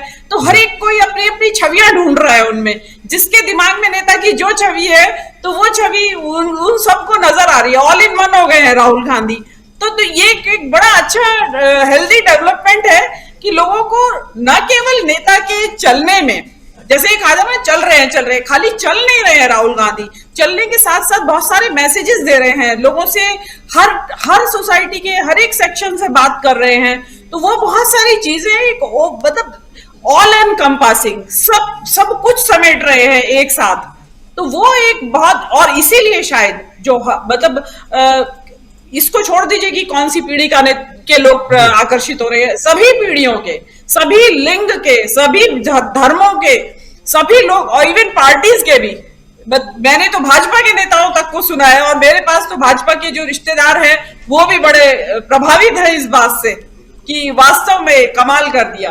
तो ये चीज एक मुझे लगता है कि एक बहुत पॉजिटिव छवि बनी। और रही बात ये कि लंबा चलेगा या नहीं है, याद रखेंगे या नहीं, तो उसमें देखिए इसको मेरे हिसाब से राहुल गांधी को रीइंफोर्स करने पड़ेगी ये चीज। ये बात मैंने उनको उसके दौरान भी कही थी, पदयात्रा के दौरान मैंने कहा ये आपको हर एक राज्य के इलेक्शन से पहले जरूर इसको एक बार यात्रा जरूर करनी चाहिए उस राज्य की, उसके सभी डिस्ट्रिक्ट्स के अंदर। तो वो चीज जो है ना, जो आपका जो ये जादू है, जो ये अभी मेस्मराइज हो रही है दुनिया, तो वो जो मेस्मरिज्म है वो उसको जारी रखना चाहिए इन माय ओपिनियन। जी राजीव, बिल्कुल आपका ओपिनियन क्या कहता है बुशरा जी? इसमें 2-3 चीजें मैं जोड़ना चाहूंगी। राजीव जी देखिए, यहाँ पैनलिस्ट सब मौजूद है, सबको पता है कि पॉलिटिक्स जो है वो परसेप्शन का खेल है, जिसका जिस तरह से परसेप्शन बनाया जाता है लोग उसे उसी तरह से लेते हैं। एक ऐसे दौर में जहां मीडिया का लगभग मैं कहूंगी कि 90% से ज्यादा या फिर 95% से ज्यादा हिस्सा जो है वो बिका हुआ है और सिर्फ एक नेता की खुशामद, एक पार्टी की खुशामद में लगा हुआ है। ऐसे दौर में भी अगर राहुल गांधी को लेकर चारों तरफ अगर बात हो रही है, मीडिया उन्हें कवर करने पर अगर मजबूर हो रहा है, तो आप ये समझिए तो कुछ तो करिश्मा उनके आसपास है। ना सिर्फ ये, बल्कि जो उनकी पूरी बॉडी लैंग्वेज है, जिस तरह से वो चलते हैं और कंधों को ऐसे पीछे कर वो थोड़ा सा जो एक्सरसाइज वहां पर चलते में करते हैं, उसी को ही लोग जो है वो शेर की दहाड़ और वो उन कुछ गानों के साथ उसको लगाते हैं। या फिर जो उनका टी शर्ट पहनने का अंदाज है, उनकी दाढ़ी है, या फिर एक सहजता जो है उनके अंदर। देखिए, सबसे ज्यादा लोगों को जो अट्रैक्ट कर रहा है वो उनकी सहजता है, एक्सेसिबिलिटी है। एक तरफ वो पार्टी, वो नेता है जिनमें एक अलग तरह का एरोगेंस है कि उन्हें कोई पराजित नहीं कर सकता, दूसरी तरफ वो नेता है जिसको ये लगता है कि उसे लोगों को जोड़ना है, अपने साथ लाना है, जितना ज्यादा से ज्यादा वो ला सकते हैं। तो एक्सेसिबिलिटी जो है, जो सहजता है उनके अंदर, वो बहुत महत्वपूर्ण है। लोगों को लगता है कि राहुल गांधी एक्सेसिबल है, उनसे बात की जा सकती है, वो हमारी बात को शायद सुनेंगे और उन तक बात शायद पहुंचेगी। और इसी उम्मीद से भी लोग हजारों की तादाद में उनके पास पहुंच रहे हैं। ये इस तरह की कोई वो नहीं, आपने देखा होगा कि जब मोदी जी बात करते हैं, चाहे छात्रों से बात कर रहे हो, चाहे किसी यूनिवर्सिटी में गए हो, चाहे कोई पद यात्रा हो, और वो रैंडमली किसी चाय वाले के पास भी जाते हैं, we all know that everything is staged. वो सब पहले से तय बातें होती हैं, उसमें ऐसा कोई नहीं होता कि कोई रास्ते में चल रहा है और किसी ने अगर ये कहा कि भाई मिलना है तो उन्हें ऐसी सहजता से मिलवा दिया जाए। तो ये जो एक फर्क है, ये साफ तौर पर देखा जा सकता है। युवाओं को ये बहुत अट्रैक्ट कर रहा है। वो जैसे एक हिंदुस्तान जो हमारा मुल्क है, वो बहुत लाउड कंट्री है, हमें हर चीजें बहुत लाउड पसंद है। नेता हमें लाउड चाहिए, शादियां हमें लाउड चाहिए, आप देखें चाहे बॉलीवुड फिल्म्स देखें, चाहे हमारे हीरोज देखें, आप सब हमें माचो लाउड उस तरह की इमेज हमें पसंद है। और इसीलिए साउथ की मूवीज जो है आजकल बहुत पसंद की जा रही है। मैं ये कंपैरिजन आपको इसलिए कर रही हूँ क्योंकि युवाओं को ये सारी चीजें बहुत अट्रैक्ट करती हैं। तो राहुल गांधी का वो स्टाइल, वो उनका जिस तरह से आजकल उन्होंने अपना स्टाइल थोड़ा चेंज किया है, थोड़ा कभी कभी ड्रामेटिक अंदाज में भी वो बात करते हुए नजर आते हैं, तो लोगों को वो भी पसंद आ रहा है। तो वो कहीं ना कहीं एक तरह से कंप्लीट पैकेज के रूप में नजर आ रहे हैं। युवाओं को ही नहीं बल्कि मैं कहूंगी बच्चों को, बुजुर्गों को, सबको पसंद आ रहे हैं क्योंकि वो हर किसी से उनकी तरह की बात करते हुए नजर आ रहे हैं। I don't want to sound like a Congress spokesperson, लेकिन मैं वो आपको वो तमाम चीजें बता रही हूँ जो सोशल मीडिया या उनकी यात्रा या जो लोग उनके साथ चले हैं वो देख पा रहे हैं अपनी खुली आंखों से, किसी और तरह का चश्मा ना लगाकर। फायदा नुकसान ये अभी थोड़े देर में ये समझ में आएंगी चीजें जब यात्रा खत्म हो जाएगी और कोई इलेक्शन सामने होंगे। लेकिन आप ये देखें राजीव जी, एक गुजरात बीजेपी ने जीता है, जाहिर सी बात है वो बड़ा स्टेट है और वहां से बहुत सारी चीजें तय होती हैं और बहुत बम्पर जीत है। लेकिन हिमाचल कांग्रेस ने जीता है, बाईपोल जो है उसमें कांग्रेस को कामयाबी मिली है। तो अगर आप परसेप्शन की बात करें, अगर यही गोदी मीडिया, अगर यही उल्टा होता कि कांग्रेस ने सिर्फ गुजरात जीता होता और हिमाचल और बाकी बाईपोल की सीटें जो है वो बीजेपी ने जीती होती, तो इसी का उल्टा परसेप्शन जो है वो गोदी मीडिया की तरफ से नैरेटिव जो है वो गढ़ गया होता। लेकिन यहाँ पर इस जीत को ही बहुत छोटा करके दिखाया जा रहा है। हालांकि राहुल गांधी उन स्टेट गए भी नहीं, तो ये भी देखिए कि उसके बावजूद भी अगर उन स्टेट में भी अगर जीत मिल रही है, बाईपोल्स में भी अगर जीत मिल रही है, तो ये भी कहीं ना कहीं से ये दिखाता है कि सारी चीजें एक तरफा नहीं है। There is a change, people want change. लोग परेशान हैं, लोग बेरोजगारी से, लोग महंगाई से, लोग इन तमाम चीजों से त्रस्त है, परेशान है और वो एक चेंज, एक उम्मीद देखना चाहते हैं जो उन्हें नजर आ रही है। जी बिल्कुल बिल्कुल। और जहां तक राहुल गांधी को युवाओं का जो साथ मिल रहा है, बच्चों का साथ मिल रहा है, खासकर आ रहे हैं इस यात्रा में। हम लोगों ने दक्षिण से दिल्ली तक पहुंचते हुए राहुल गांधी के कई ऐसी तस्वीरें देखी हैं। आप याद कीजिए कि इन्हीं युवाओं को अगर सलमान खान सबसे ज़्यादा पसंद है, बहुत सारे हीरो आए लेकिन सलमान खान युवाओं में, बच्चों में आज भी सबसे ज़्यादा पॉपुलर हैं अभिनेता में। तो नेता में अगर राहुल गांधी पसंद हैं तो क्या बुरा है। तो इसलिए उम्र मायने यहाँ नहीं रखता है, मायने जो है वो आपका आचरण रखता है कि आप किस ढंग से उनके साथ व्यवहार करते हैं। ये सबसे बड़ी बात है। आना चाहता हूँ पहले डॉक्टर दीपक पाचपोर जी के पास, फिर आता हूँ अमलेंदु जी आपके पास। दीपक जी, बहुत देर से आप सुन रहे हैं, 1 घंटे का कार्यक्रम हो गया, आप दोनों के पास नहीं आ पाया मैं, लेकिन बहुत शानदार चर्चा हो रही है। आपसे समझना चाहता हूं कि क्या आप भी देश में बदलाव की आहट सुन पा रहे हैं? अगर केवल राजनीतिक संदर्भों में बात की जाए, चुनावी संदर्भों में बात की जाए, तो ये तब तक जब तक चुनाव वाकई नहीं हो जाते हैं अभी कुछ नहीं कर सकते। लेकिन मानसिकता में निश्चित रूप से लोगों के परिवर्तन आ रहा है। यही बात ये भी जुड़ जाती है कि इसके पॉजिटिव असर चुनाव पे हो सकता है, क्योंकि ये लोग स्वयं आ रहे हैं और ये जो उम्र है इनकी, ये ओपिनियन बिल्डिंग की उम्र है। इसी उम्र में लोग तय करते हैं कि हमें किस पार्टी में जाना है, किस में नहीं जाना है, उनके राजनीतिक विचार क्या है क्या नहीं है। मोदी का भी सबसे बड़ा जो वर्ग था वो यही वर्ग था जिस समय 2014 में जिस समय उनको लॉन्च किया गया 13-14 में, और वो चुनाव जीते हैं, तो बहुत बड़ा जो वर्ग था वो इसीलिए उनके साथ था, और वही वर्ग जो है वो डिसाइसिव फैक्टर होता है, मुझे ऐसा लगता है। तो अब ये जो लोग आ रहे हैं इनके बारे में ये शंका बहुत ज्यादा नहीं की जा सकती कि भाई पता नहीं कि ये वोट किसको देंगे और किसको नहीं देंगे। कारण ये है कि अब ये एक निश्चित रूप से एक विचार लेकर आए हुए हैं राहुल गांधी के पास। अगर वे इससे प्रभावित नहीं होते तो शायद स्वयं नहीं आते, लाए जाते। लेकिन इसमें इस पूरी की पूरी यात्रा में शायद ही ऐसा कोई व्यक्ति हो जिसको लाया गया हो या उसके लिए गाड़ी घोड़े का इंतजाम किया गया हो। तो इस तरीके से मुझे ऐसा लग रहा है कि अब ये निश्चित रूप से इसका इम्पैक्ट तो पड़ेगा, और इसकी बात हम क्या है वो इम्पैक्ट दिख रहा है, क्योंकि बिना बुलाए अगर इतने हजारों लोग लाखों लोग चल रहे हैं तो अपने आप में निश्चित रूप से लोग प्रभावित होकर ही आ रहे हैं। तो हमको उम्मीद की जानी चाहिए कि ये बदलाव का एक तरीके से ये ऐसा पंछी है जो बता रहा है कि हाँ अच्छा मौसम आने वाला है और बदलाव कुछ न कुछ होने जा रहा है, ये लोग बता रहे हैं, खासकर जो युवा वर्ग है।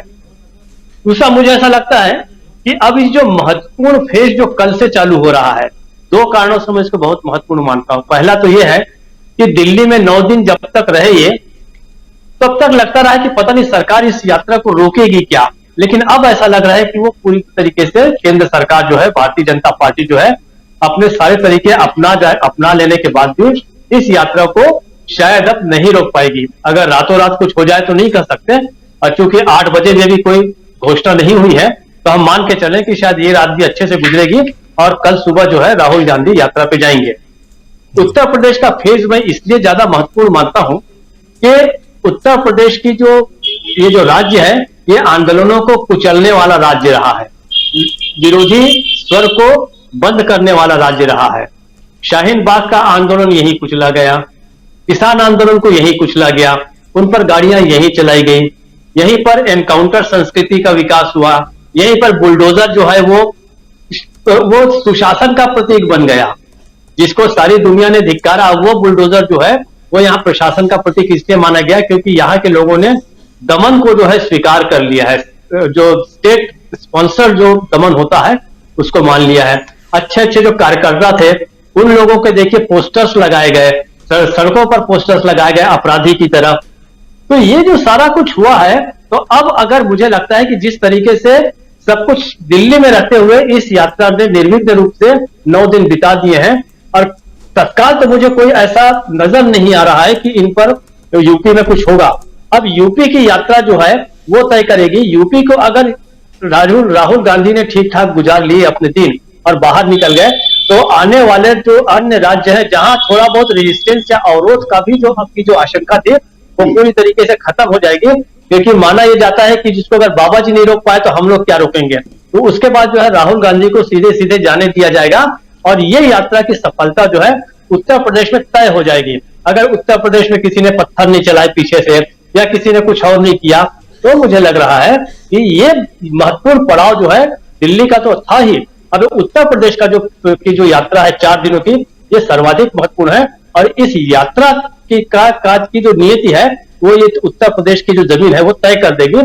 मुझे ऐसा लगता है कि अगर ये सफलतापूर्वक पहुंच गए तो जिस बदलाव की आप बात कर रहे हैं और सब लोग देख रहे हैं और उसी उम्मीद से राहुल गांधी को ज्वाइन भी कर रहे हैं, वो बदलाव जो है वो आ सकता है, ऐसा मुझे लगता है। राजीव जी। जी अमलेंदु जी, उत्तर प्रदेश की बात हो रही है और थोड़ा आशंका, एक संदेह के नजरिए से देख रहे हैं डॉक्टर दीपक पाचपोर जी की, अगर कोई पत्थर न फेंके, कोई इसमें विघ्न डालने की कोशिश न हो और उत्तर प्रदेश में 4 दिन की यात्रा बिल्कुल ठीक ढंग से संपन्न हो जाए, आगे बढ़ जाए, उत्तर प्रदेश से हरियाणा की तरफ चली जाए ये यात्रा, यानी कि नजरें टिकी हुई हैं उत्तर प्रदेश पे।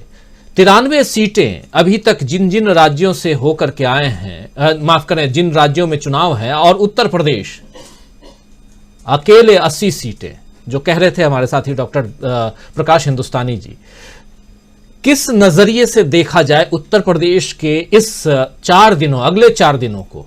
कल दिल्ली से यात्रा शुरू होकर लोनी बॉर्डर उत्तर प्रदेश में प्रवेश करेगी और उसके बाद 4 दिन पूरा का पूरा उत्तर प्रदेश में बहुत हलचल, और अभी से तैयारियां जोर शोर से, सड़कें पट चुकी हैं, सड़कें अच्छी नहीं हैं, उधर जाकर के हम लोग देख चुके हैं, सड़कें अच्छी नहीं हैं जिस रास्ते से जा रहे हैं, लेकिन किसान बेल्ट है और किसानों का आंदोलन जिसका जिक्र अभी कर भी रहे थे दीपक जी, क्या देखा जाए, क्या समझा जाए? एक तो ये समझा जाए कि जनता की तरफ से तो कुछ भी जो है विरोध होने वाला नहीं है किसी भी तरीके से, क्योंकि ये बेल्ट जो है वो किसानों की बेल्ट है एक तो इसलिए यहाँ जो है उस तरीके से चीजें जो ऐसा सोचा जा रहा है कि बाबा जी की सरकार है तो ये ऐसा होगा वैसा होगा, वो सब कुछ होने के लिए नहीं जा रहा है। अगर कुछ किया जाता है तो तभी हो सकता है जब दिल्ली और लखनऊ के बीच जो है एक दूसरे को पटखनी देने की कुछ चीजें चल रही हो कि दिल्ली लखनऊ को नीचे दिखाना चाहे और लखनऊ दिल्ली को नीचे दिखाना चाहे। तो दिल्ली और लखनऊ की अगर लड़ाई में जो है कुछ चीजें हैं तो इस यात्रा में विघ्न जो है पैदा करने की कोशिश की जाएगी।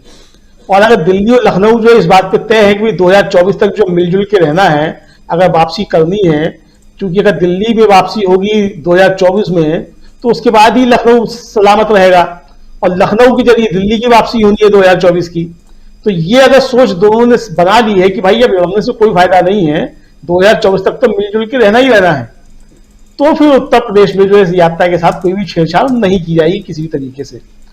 बाकी अब यह है कि राजीव जी किसी के दिमाग का कुछ कहा नहीं जा सकता है, किसके दिमाग में क्या चल रहा है, किसके दिमाग में क्या नहीं चल रहा है, लेकिन जिस तरीके से राहुल गांधी बाबा कह रहे हैं कि वो ईश्वरीय शक्ति है तो मुझे पीछे से ताकत देती है। तो अब देखना यह है कि वो ईश्वरीय शक्ति जो है वो जो निशाचरी शक्तियां हैं तो उन पे भारी है कि नहीं है, अब ये देखना है। ये मुझे लगता है कि उत्तर प्रदेश से जो है काफी हद तक जो तय हो जाएगा कि ईश्वरीय शक्ति जो है वो कितनी ताकतवर है। तो अब ये राहुल गांधी की परीक्षा नहीं है, ना ये केंद्र सरकार की परीक्षा है, ना ये राज्य सरकार की परीक्षा है, ये ऐश्वरीय शक्ति जो ईश्वरीय शक्ति है उसकी, और जो पैशाचिक शक्तियां हैं उनकी जो है ये जो है वो एक तरीके से कहा जाए तो तय हो रहा है कि किसकी ताकत अब ज्यादा है।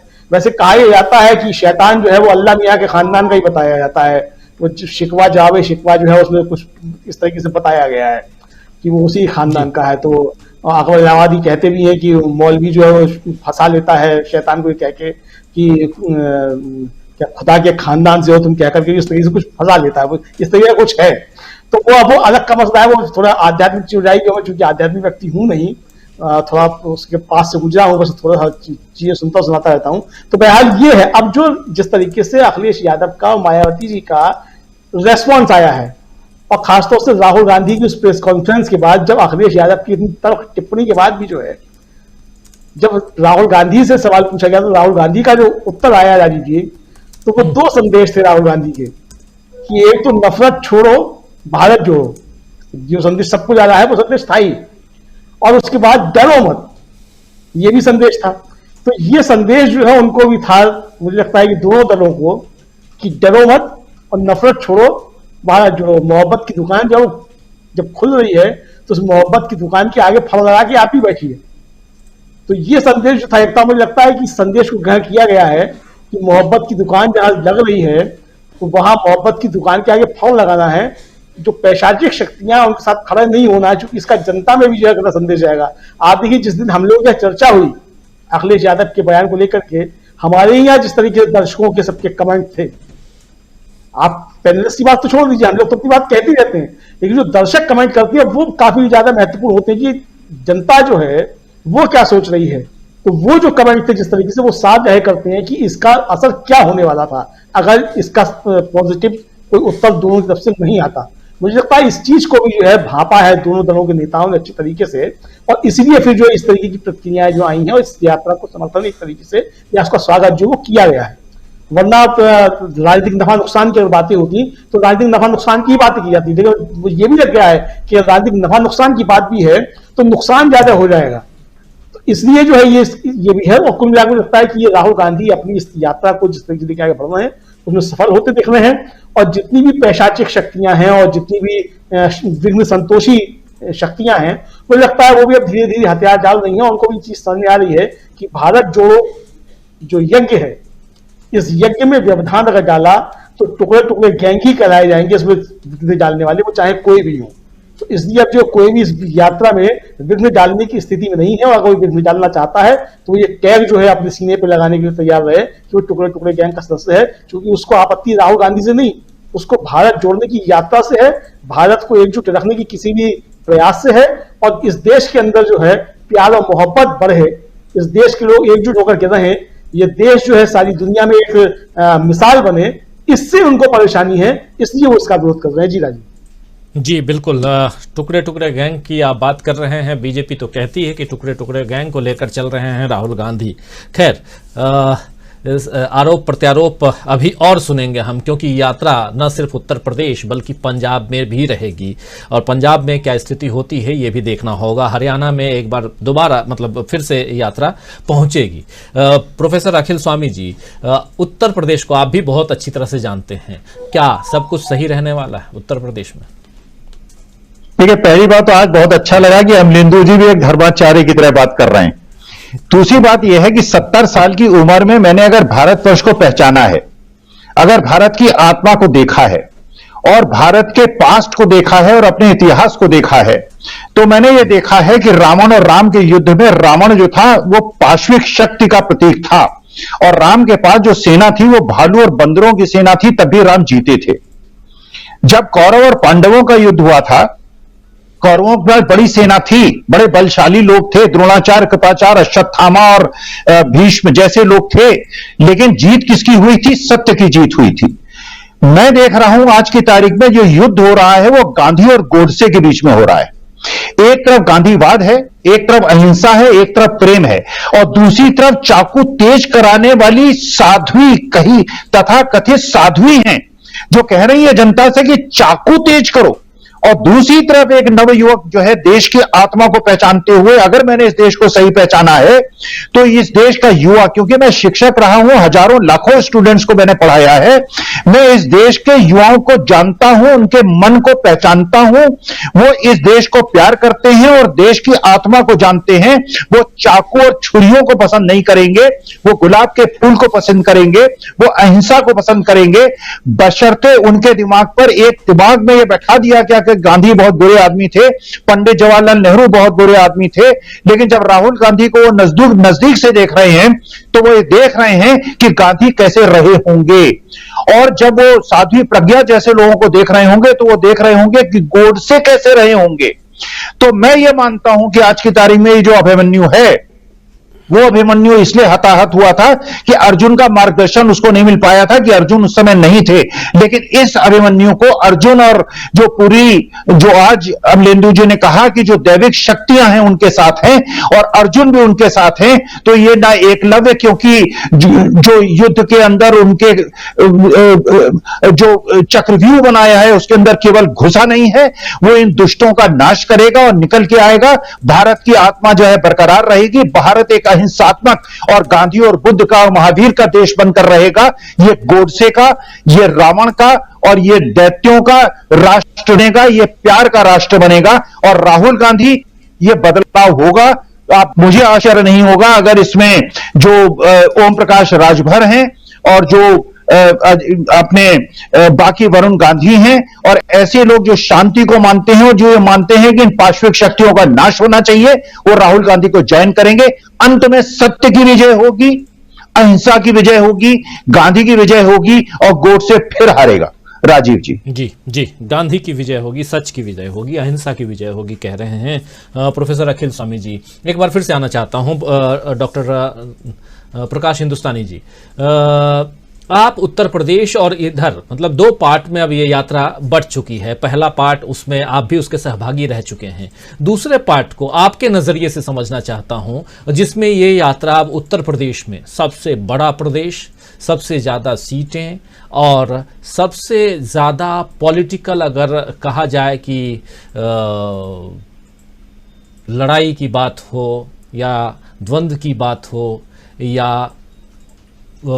और भी दूसरे ढंग के, मतलब पॉलिटिकली, सामाजिक तौर पर भी बहुत कुछ बटा हुआ दिखाई देता है उत्तर प्रदेश में, और राजनीतिक तौर पर भी बटा हुआ है। मायावती जी को हम देख रहे हैं पिछले 5 साल से जो परिस्थितियां हैं, 5 साल नहीं कि उससे ज्यादा से हम कह लें कि वो कहीं ना कहीं बीजेपी की तरफ झुकी हुई, उनका झुकाव दिखाई देता है। ऐसे में राहुल गांधी मायावती को भी इनवाइट करते हैं, अखिलेश यादव को भी इनवाइट करते हैं और दूसरे दलों के नेताओं को तो इनवाइट करते ही हैं, साथ में स्मृति ईरानी को भी इनवाइट करना नहीं भूलते हैं।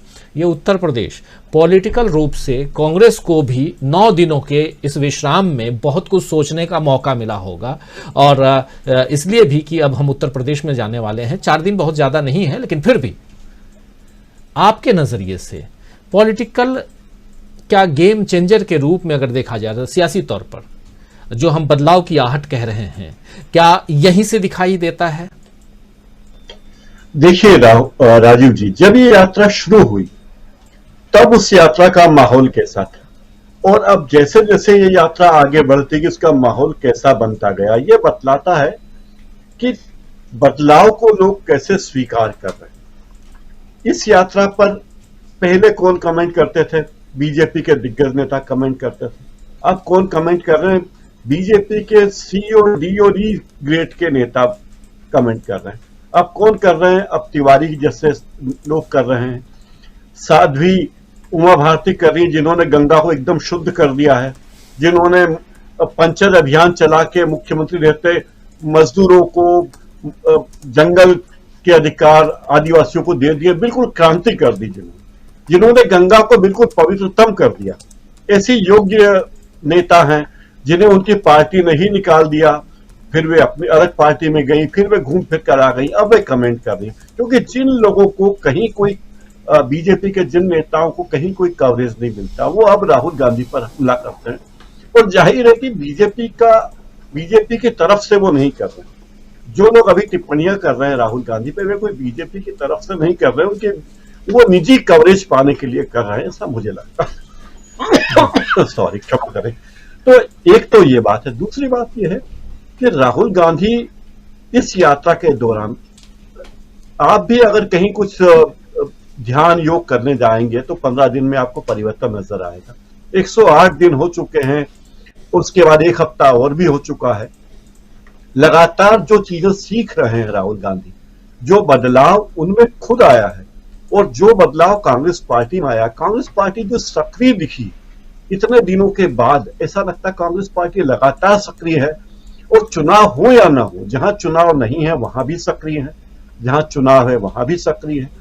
तो ये पार्टी, कांग्रेस में जिस तरह बदलाव आया है, इससे पूरे देश की हवा बदली है और ये बात बीजेपी के नेताओं को भी समझ में आई कि अब राहुल गांधी पर कोई हल्की पतली टिप्पणी करने की जरूरत नहीं, अगर उन्होंने कुछ किया तो बाउंस बैक होगा। तो अब उन्हें राहुल गांधी की शक्ति का आभास हो रहा है। दूसरी बात है कि जो लोग राहुल गांधी से मिल रहे हैं, जिन्होंने कभी जिंदगी में सोचा नहीं होगा कि वो राहुल गांधी को करीब से देखेंगे या हाथ मिलाएंगे या उनके साथ फोटो खिंचवाने का मौका उन्हें आएगा या चलने का मौका आएगा, उनकी जिंदगी में जब भविष्य में देखिए, जब जैसे हमारे पिताजी कहा करते थे कि मैंने जवाहरलाल नेहरू को देखा है जब मैं छोटा था, तो ये बच्चे भी जब आगे जाकर बड़े होंगे तो इनके मन में रहेगा कि हमने किस तरह से बदलाव को देखा, किस तरह एक नेता पैदल चलता हुआ गया, जिसके पिताजी प्रधानमंत्री थे, जिसकी दादी प्रधानमंत्री थी, जिसके परनाना प्रधानमंत्री थे, उस व्यक्ति को हम उसके साथ चले हैं। तो एक ये लगाव। दूसरी बात, राहुल गांधी के जो बयान है, जो मुद्दे की बात वे करते हैं, राहुल गांधी ने कभी भी, भले अखिलेश यादव ने राहुल गांधी की टिप्पणी पर, नियुक्ति की बात पर बहुत अच्छी बात नहीं की, हल्की बात कही कि पत्रकार से कहा कि आप मुझे दिखा दीजिए इन्विटेशन, लेकिन राहुल गांधी ने किसी के बारे में कोई हल्की बात नहीं की। और ये बात मुझे लगता है कि पूरे देश की राजनीति बदलने वाली, खास करके बीजेपी को इससे ये लाभ होगा कि बीजेपी अपना स्तर ऊंचा करेगी, जो राजनीति के स्तर को नीचे तक ले जा रही थी वो स्तर ऊंचा करेगी और बीजेपी के दिग्गज नेता जो हल्के बयान दिया करते थे वो भी अपनी भाषा सुधारेंगे और मुद्दों की बात करेंगे। तो ये बदलाव कांग्रेस का बदलाव है, बीजेपी में भी इससे बदलाव आएगा, सकारात्मक बदलाव आएगा। वो देखेंगे कि हमारी घटिया बातों को कुछ टिप्पणी जवाब अच्छे मिल रहा है तो वो भी घटिया बातें बंद करेंगे। और तीसरी बात है कि आप देखिए, दक्षिण में जो समर्थन राहुल गांधी को मिल रहा है, दक्षिण के जो नेता खुलकर राहुल गांधी के साथ हैं, वो स्वागत की बेला उत्तर प्रदेश में या उत्तर भारत में, हरियाणा में नहीं नजर आ रही है, दिल्ली में वो नजर नहीं आ रही। लोग थोड़ी दूरी बनाकर रख रहे हैं, लेकिन जैसे जैसे राहुल गांधी और कांग्रेस सशक्त होती जाएगी, ये सारे लोग वापस कांग्रेस की ओर आएंगे, जैसे एक जमाने में यूपीए बहुत शक्तिशाली था। और एक और खबर मैंने आज पढ़ी राजीव जी, वो खबर ये पढ़ी कि प्रधानमंत्री नरेंद्र मोदी ने और बीजेपी के अध्यक्ष नड्डा ने अपने कार्यकर्ताओं को टास्क दिया है कि अगले लोकसभा चुनाव में 350 सीटें जीतना है। तो ये वो थोड़े प्रोएक्टिव हो गए हैं कि उन्हें लगता है कि किसी तरह सरकार बनानी है, 350 की बात करो, 250 तो आ जाएगी, 200 तो आ जाएगी। तो वो भी प्रोएक्टिव हो रहे हैं राहुल गांधी को देखकर। राजीव जी जी बिल्कुल बिल्कुल 350, अब की बार 350 के पार, ठीक है, 400 के पार करिए, ज़्यादा अच्छा है। नारा लगाना है, नारा बुलंद कीजिए। लेकिन क्लोजिंग कमेंट चाहूँगा भारत शर्मा जी आपसे। भारत जी, आप जल्दी बता रहे थे, जल्दी ही इस यात्रा में फिर से शामिल होने वाले हैं। कहाँ शामिल होने वाले हैं आप? और खैर ये पर्सनल सवाल है, लेकिन यात्रा है, हम भी समझना जानना तो चाहेंगे जो साथी हमारे साथ जुड़े हुए हैं। लेकिन दूसरी बात ये कि उत्तर प्रदेश को आप भी बहुत नज़दीक से देखते हैं, और ये जो बेल्ट है ये किसानों का बेल्ट है, और इस पूरे एरिया में आप देखेंगे तो किसानों के साथ कई पोस्टर, कई बैनर लगा दिए गए हैं राहुल गांधी के। क्या स्पेशली इस बेल्ट को लिया गया है? स्पेशली मैंने आपसे कहा ये रूट है ना, हो सकता है उसको थोड़ा सा डाइवर्ट किया गया हो ये किसानों के आंदोलन वाले इलाके में। निश्चित तौर पर इसका असर तो इस यात्रा पे पड़ेगा, क्योंकि जब किसान आंदोलन जब चल रहा था तब कांग्रेस ने समर्थन तो इस पूरे आंदोलन का किया था। हालांकि आंदोलन जरूर अपने आप को नॉन पॉलिटिकल कह रहा था, और उन्होंने ये कह दिया था कि कोई पॉलिटिकल लीडर हमारे मंच पर नहीं आएगा, लेकिन फिर भी जो विपक्षी जितनी पार्टियां थी उन्होंने समर्थन किया। दूसरी चीज एक और इसमें अगर आप देखें, राहुल गांधी हर उस व्यक्ति को एड्रेस कर रहे हैं। देखिए, ट्राइबल्स को वो एड्रेस कर रहे हैं, वो दलितों को एड्रेस कर रहे हैं, माइनॉरिटीज को एड्रेस कर रहे हैं। अगर आप बीजेपी का वोट शेयर देखें तो लगभग जो 2019 में 35% के आसपास था, और उसमें भी आप देखेंगे तो हिंदी भाषी पट्टी में ही इनका जोर ज्यादा है, चाहे मध्य प्रदेश की बात कर लें। हाँ, गुजरात महाराष्ट्र जरूर है, लेकिन महाराष्ट्र में भी दूसरी पार्टियां हैं। तो अगर वो इकट्ठी हो जाती है तब बीजेपी कितनी रहेगी। अगर महागठबंधन करके, महाअघाड़ी गठबंधन करके महाराष्ट्र में चुनाव लड़ते हैं तो ऐसा नहीं है कोई बहुत चमत्कार ऐसा नरेंद्र मोदी जी का नहीं है। ये जो है ये विपक्ष का बिखराव है, जिसकी वजह से सत्ता सुख नरेंद्र मोदी भोग रहे हैं। दूसरा आप देखेंगे कि जो मिडिल क्लास, जो हिंदी भाषी मिडिल क्लास है, उसके अंदर जरूर आपको एक नरेंद्र मोदी के प्रति आपको दीवानगी मिलेगी। लेकिन बाकी जो ग्रुप्स हैं, जैसे मैं आदिवासियों की बात करता हूं, आपने आज तक वनाधिकार नहीं दिया लोगों को, है ना। अभी मध्य प्रदेश में पैसा एक्ट लागू किया गया, वो भी आधा अधूरा है। तो ये जो तमाम सारे जो ग्रुप है, देखिए पढ़े लिखे उन लोगों में भी है, और वो भी अपनी सोसाइटी के अंदर चीजों को स्प्रेड करते हैं। तो जिस तरीके से इन अलग अलग वर्गों को इस यात्रा के माध्यम से साधने की कोशिश की जा रही है, जिसके पीछे मतलब जिन ग्रुपों को लेने के लिए आरएसएस 100 साल से मेहनत कर रहा है, चाहे वो वनवासी कल्याण परिषद के माध्यम से कर रहा हो या वो दलितों के घर में भोजन करने के माध्यम से कर रहा हो, लेकिन कहीं ना कहीं इन ग्रुप के अंदर बेचैनी भी है, और ये जानते हैं कि बीजेपी किस तरीके से उनको ठग रही है। क्योंकि देखिए, ऊना आंदोलन पूरा रहा, उसके बाद भी पूरे आप देखेंगे जैसे जैसे बीजेपी जिन इलाकों में ताकतवर हुई है, वहां पर दलितों के ऊपर अत्याचार बढ़े हैं। तो इस बात को दलित युवा समझ रहा है। तो अगर बीजेपी, ये राहुल गांधी जिस तरीके से इन वर्ग को एड्रेस कर रहे हैं, और अगर ये उनके साथ आके खड़े होते हैं, तो निश्चित तौर पर आप ये देखेंगे कि चुनाव में 2024 के में, और हो सकता है 2024 में ना हो, 2029 में बीजेपी का एक बड़ा आधार आपको खिसकता हुआ दिखाई देगा। मैं नहीं कह रहा कि ये पॉलिटिकल यात्रा है और 2024 में कोई बहुत बड़ा परिवर्तन आने वाला है। ये यात्रा है जैसे अडवाणी जी ने रथ यात्रा निकाली थी और उसके बाद बीजेपी का एक देश बना पूरे देश के अंदर, उसी तरीके की एक यात्रा है जो एक माहौल बदलने की कोशिश होती है। और हम ये नहीं कह सकते कि माहौल को एक दिन के अंदर बदल जाएगा, माहौल बदलने की कोशिश होती है, और उसके बाद लगातार कोशिश करने से आप उस चीजों को बदलते हैं। राजीव जी, आप बिल्कुल सही कह रहे हैं, माहौल बदलने की कोशिश होती है, जिस कोशिश में लगे हुए हैं राहुल गांधी। दीपक जी कुछ जोड़ना चाह रहे हैं? भारत शर्मा जी से एक बात जानना चाहता था कि दूसरी बार वो जा रहे हैं यात्रा पे, नागरिक के रूप में आप क्या पाने जा रहे हैं वहां पर? पत्रकारिता को एक और छोड़ दिया जाए, अगर आप एक आध मिनट में मुझे समझा सकें। क्या भारत जी को मेरी आवाज आ रही है? जी मुझे आ रही है। असल में ये महायज्ञ है और इस महायज्ञ में हम अपनी आहुति देने के लिए जा रहे हैं। अगर हम जिन एथिक्स को लेकर काम करते हैं, है ना, अब बहुत सारे लोग तो हमसे ये भी कहते हैं कि भाई आप इतने साल तक देशबंधु से क्यों जुड़े रहे। तो ये भी सवाल है कि हम जो एथिक्स हमारे हैं वो देशबंधु के एथिक्स हैं, अब इसलिए हम उसके साथ जुड़े हुए हैं। तो अगर राहुल गांधी इस देश को जोड़ने की बात कर रहे हैं या उन मुद्दों को उठा रहे हैं जिन मुद्दों के ऊपर हम लोग काम करते हैं लंबे समय से, तो हमारा उन मुद्दों को समर्थन है। केवल इसलिए उस यात्रा के साथ जाना, हमारा कोई पॉलिटिकल लालच नहीं है कि हमको राहुल गांधी कांग्रेस में कोई प्रवक्ता का पद दे देंगे या कहीं महत्वपूर्ण कहीं हमको टिकट मिल जाएगा, ऐसा बिल्कुल भी नहीं है। हमारा केवल इन मुद्दों के साथ एक समर्थन है और उन मुद्दों को समर्थन देने के लिए हम केवल जा रहे हैं। जी दीपक जी। जी बिल्कुल बिल्कुल। उम्मीद है दीपक जी को इनकी जो सवाल पूछे थे सवाल का जवाब शायद मिल गया होगा। जी जी जी जी, बहुत संतोषजनक।